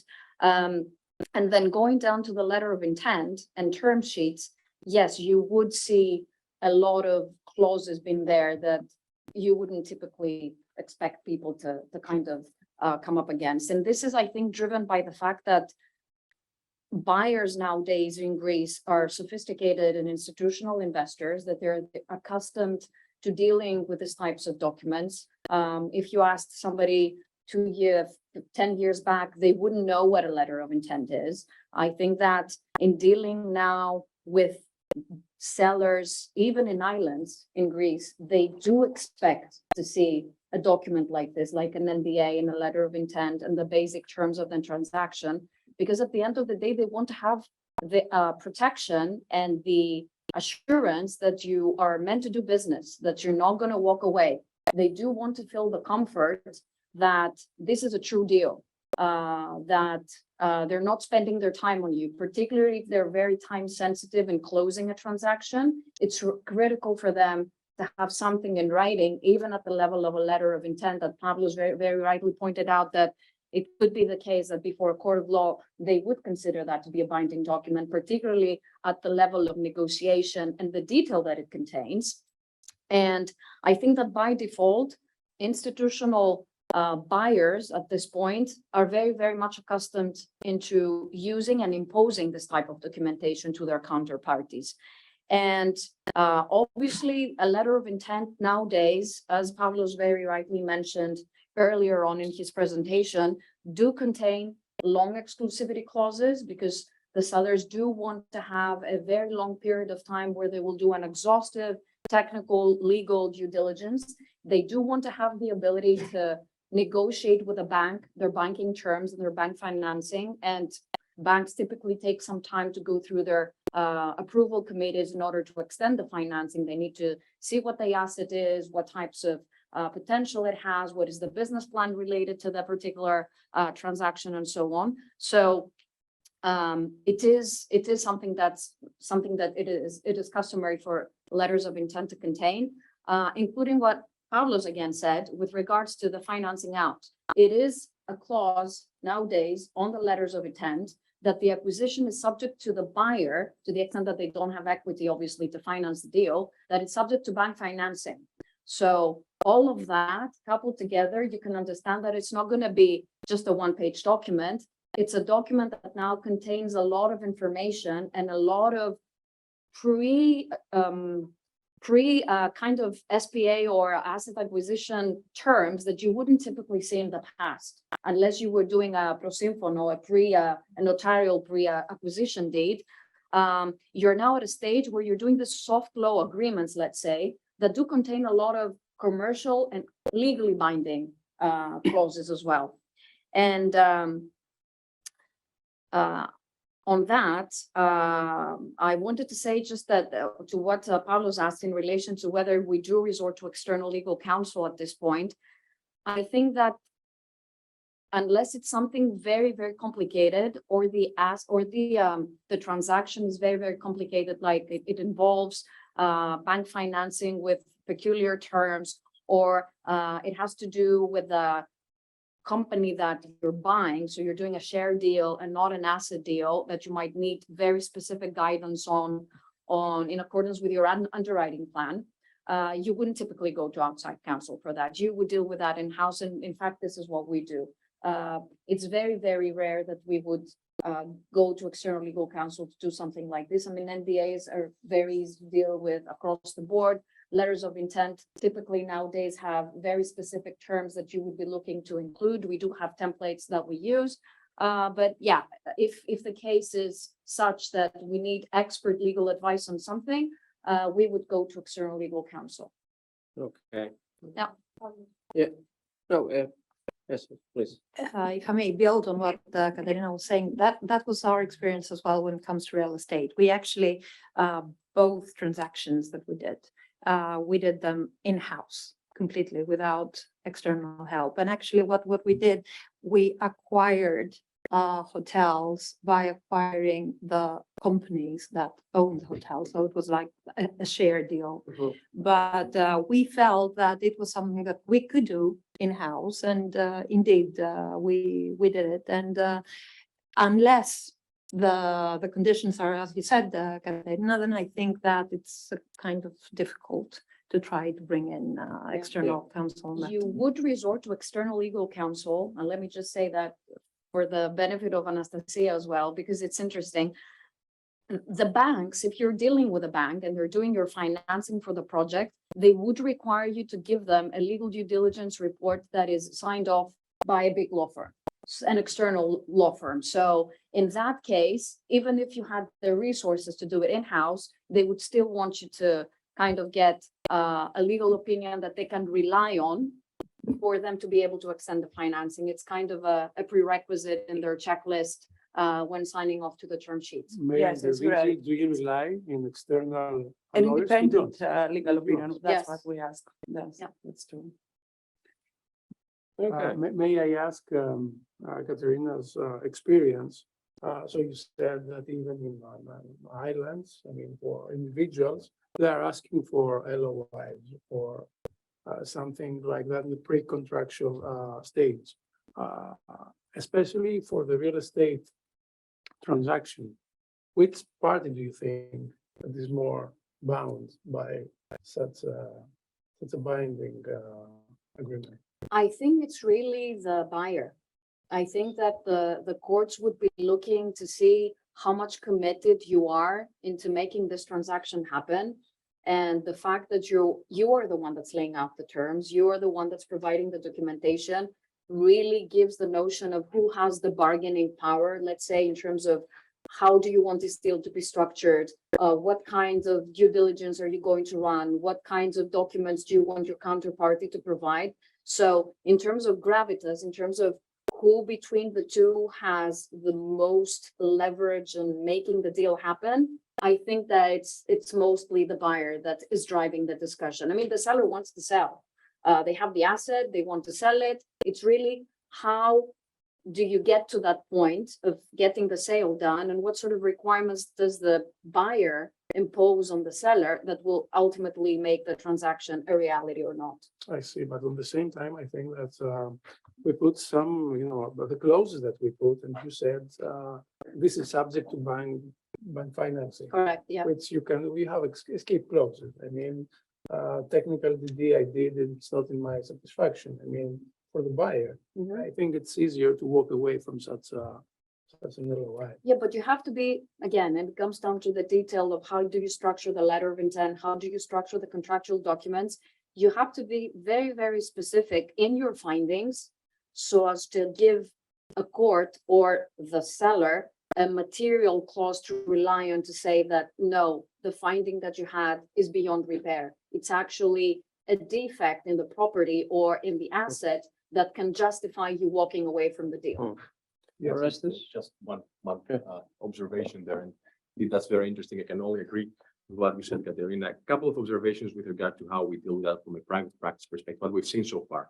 I think we tend to see more and more detailed head of terms and LOIs, so more detailed provisions for two reasons. The one is commitment. So both sides want, I mean, especially sellers want to bind buyers in the transaction, in the future transaction. And the way to do it is actually through detailed head of terms. The second thing is that I think there is always a fear, because we are living in difficult times, and you got the pandemic, you had the financial crisis before that. So that commitment stems from also trying to ensure that the basic terms of the deal won't change for any reason, right? So price, you even see price right now in head of terms. You even see price mechanism in head of terms, which we wouldn't see a few years ago. Why? Because of the pandemic, because of what's happening in the world, sellers really wish to make sure that nothing fundamental is going to change the structure of the deal or the price mechanism. And a second observation, I think ourselves from an external counsel perspective, indeed, we rely on in-house counsel and general counsel to basically, negotiate even the commercial terms sometimes of the LOIs. But because we get package deals in terms of fees and stuff, we more and more are asked to have a second opinion, even if an official legal opinion is not needed. But we're always asked to have a second opinion on something that is almost close to final, like an LOI or head of terms. But we are really called up to basically, opine on that as well, which demonstrates that sort of, the fact that it gains importance, like the pre-agreement states gains more and more importance. Yeah, Yoda. I find this discussion very interesting. What I would like to say from an in-house general counsel is that we see that this external, let's say, check off of what we've seen so far, it also depends a lot on the relationship with the financing party, for example. If you have a long-standing relationship, if you have done projects before, if there is trust that usually the cooperation is good and what indeed is guaranteed is a fact, then I think everything is much easier. And then we get less and less into, I need a third party to come and verify and confirm what you have said to me. So again, the relationship, I think, is very, very important because between everybody involved. Yeah, of course. And just to add that this kind of pre-agreement terms are usually included not only to the acquisition agreement or to the LOIs, but also to the bank's commitment letter, because the banks need to know their level of commitment. It's something very important for them also. Okay, yeah, it seems that there are more people that get fascinated by letters of intent. You're not the Yeah. only one. No, I mean, when I was studying M&A in the US, I recall a case, a deal that ended up litigated by a Texas court, and it means a jury. And there was just a letter of intent, and one party sued the other for walking away from the deal. And the jury found in favor of the plaintiff because the jury found that the parties did have a deal, although there was just a letter of intent. And in looking at how the plaintiff handled this, the plaintiff's lawyer, there was a part where it said, well, the parties shook hands. And that's like a big thing in Texas. So we must be always conscious which jurisdiction we're in. And how likely is it that all those commitments and celebrations and the signals you're giving to the other party are likely to be perceived by a reasonable person as something more than just an open promise to negotiate. Anyway, so we have a number of questions by the audience, by the people who are attending remotely, and it's a long list, but I've singled out some, and I will just read them out loud, and whoever is happy to comment, please be my guest. I think most interesting question is what should be a priority when it comes to post M&A integration? It's something that we did not touch upon at all, and that's why I'm singling this out. So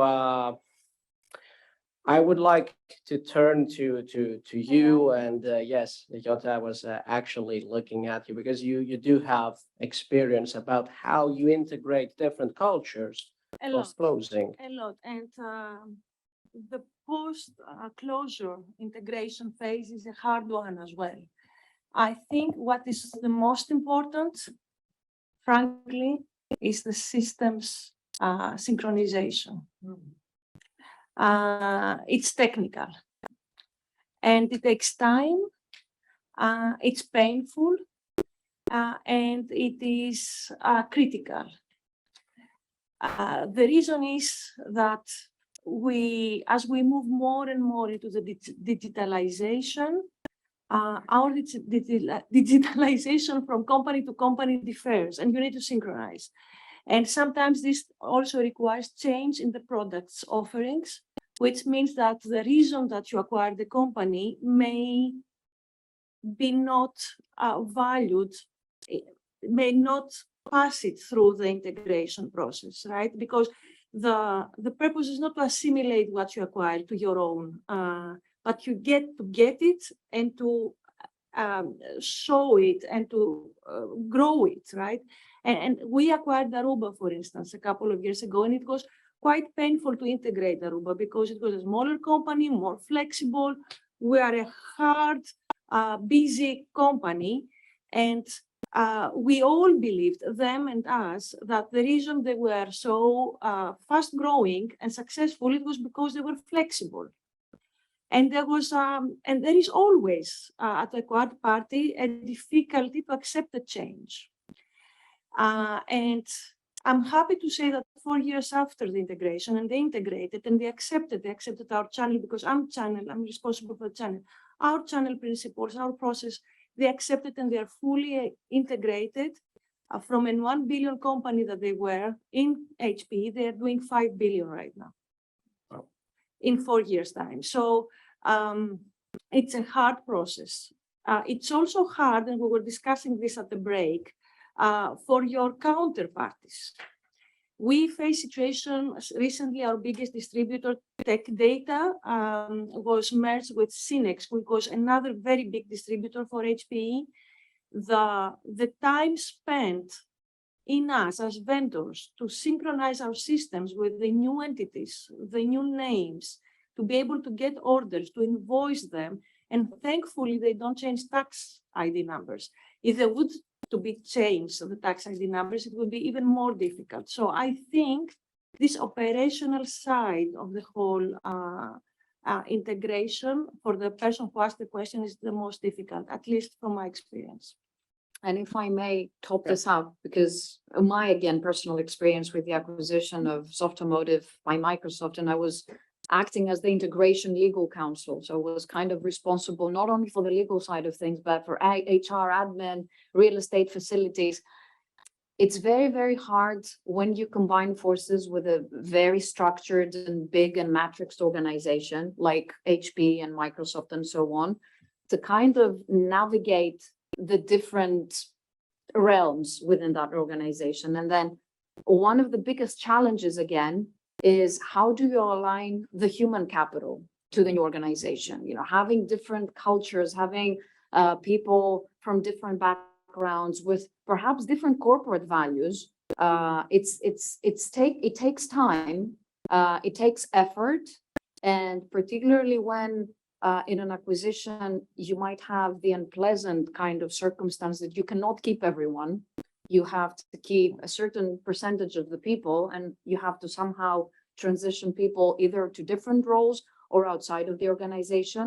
How do you make this happen without disrupting the people that are remaining with you, and not making them become, I don't know, toxic, grumpy, and so on? It's becoming hard to kind of strike that balance when you're dealing with getting people on the ground and get them up and running really in very, very speedy, in a very, very short period of time, and make them productive and as part of the team and integrated.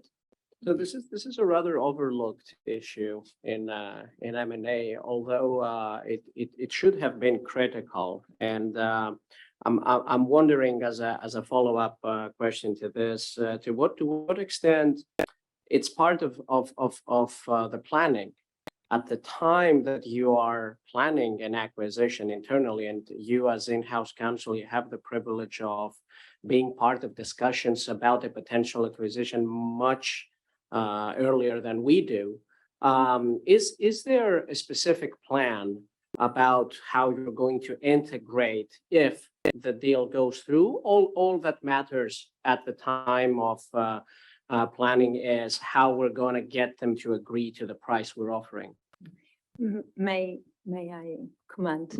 And also adding to what Jot and Katerina were saying before, it is first of all very true that the post-merger experience is completely overlooked when we talk about M&A. And with Jota, we were discussing during the break that it is probably the most difficult thing to do. And I think that for organizations that have been through this process, maybe the first time you kind of overlook things, the operational and technical issues, the cultural issues. You don't really realize how difficult they can get. But once you've been through one of these processes, then you start having a plan from the beginning.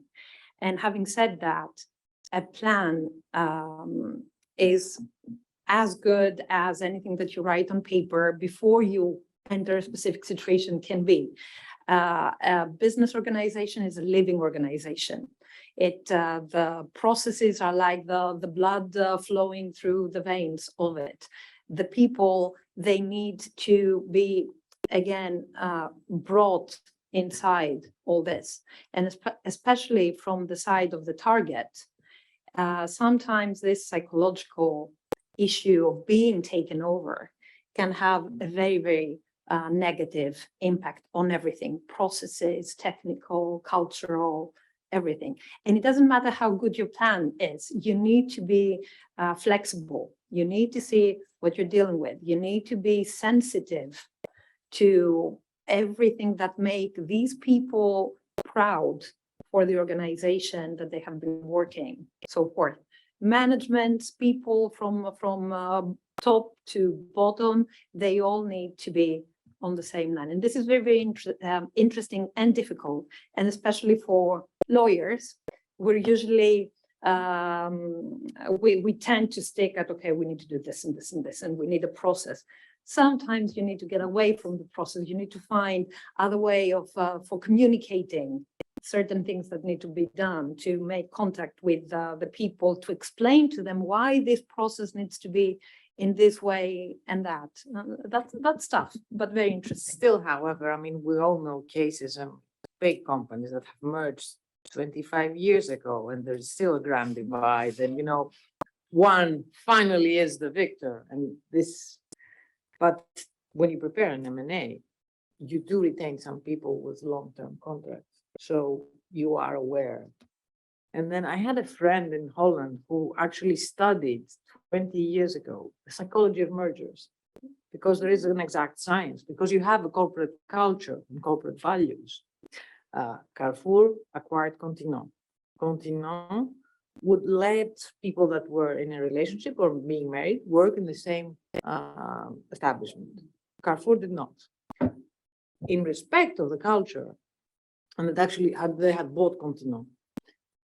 If you came from Continent, you could still work in the same supermarket, even though you might be married. If you came from Carrefour, once they got wind, they would transfer. They retained this culture because they did not want the ones that were acquired to feel, you know, beaten. Yeah, I think that's very interesting, the issue you raise. And speaking of the Netherlands, you know that, for instance, Germany, labor with big companies is unavoidably involved with M&A planning because it represents half of the board in large companies and representatives of labor. Same goes with a number of Dutch companies where it's 1/3. And France doesn't have a co-determination law, but it is a habit in many large French companies to have trade unions represented at the board level. This doesn't apply to Greece. There are very few companies that have representatives of labor at the board. For instance, Public Power Corporation has 2 representatives on the board. But so I'm wondering to what extent, if Greek law would enable other stakeholders like labor to be represented on the board, even for day-to-day governance, to what extent this would actually encourage more M&A activity rather than discourage? Because people are going to be briefed in advance, people are going to speak out their minds, and it's not going to be just a mere notification when a shared deal comes. Because I mean, if it's not a merger, the only requirement that exists is just to notify some of the representatives a few days in advance. So there is nothing they can do about it. So more stakeholder involvement, could it help, you think, post-merger integration? And I mean stakeholder involvement, I mean representation at the board level already before a deal? In the absence of Argyris, who would be the natural expert in this, I will draw on my 12-year experience in the railway group, which was state-owned company. So in state-owned companies that you have a labor union, actually not labor, because there's a difference between labor and union, qualitative, very big one. The funny thing, so you would get leadership that would be politically appointed. Many times they had no idea what kind of operations they were running.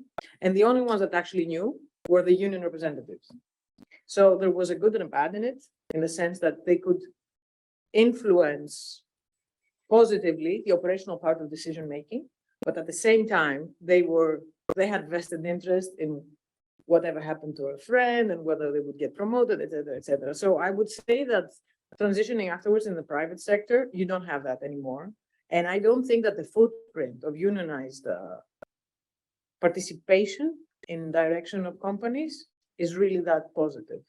You would really have to have something different than our collective experience. Now, I'm sure that Argyris would disagree with me Yeah, because he's more constructive in that respect. yeah, I don't want to speak on Argyris' behalf, but we've been in some PPC board meetings where we've witnessed firsthand how this is. But of course, I think that in Greece there is no culture of trade union representation at the board level. Like for instance, in Germany, it would be unthinkable to unroot the system, and the trade unions have a very different culture in approaching these issues. So you cannot just transpose something you've seen elsewhere to a specific jurisdiction and expect results. No, it's a process. It's a Yeah. process that needs to evolve. So you cannot, it's not top down, not a top down approach, I think. Great. Jota, you wanted to say something? I just want to share that my opinion is that, yes, I think that in an integration process, you should have both parties involved. And what Jota said about sensitivity is also very true. I've been in meetings where in the course of the meeting, sometimes there are frictions, there are frustrations, and we have been very careful because we knew that the other party was the party acquired. And that is something that you should always have in mind. You are the buyer, they are being sold. You have to be very sensitive because they have achieved something and you are buying them for this, right? You're buying them because they have value. And this value is that you want to keep in your company. So it's very important that both the people of the acquired party and yourself participate in the integration process. Yeah, and it doesn't matter if you delay. That's also very important. Yeah. In order to be sensitive, you can afford delays. Take your As time. long as you have the business continuity, take time. Good. So we have far exceeded our time, and we could go on forever. I thought it would be exhausting at the end of like 4 hours, but I think it was very interesting. And also on behalf of Greece and the Legal 500, I would like to thank you all for partaking in this roundtable. And as I've shared with many of you during the breaks, our intention is to institutionalize this roundtable and hold it once a year. So we have plans for 2023 and 2024 already. So thank you very much for your time. And I also want to thank the audience who unfortunately we cannot see, but who took time off their busy schedules to be with us today. So till next time. Thank you very much.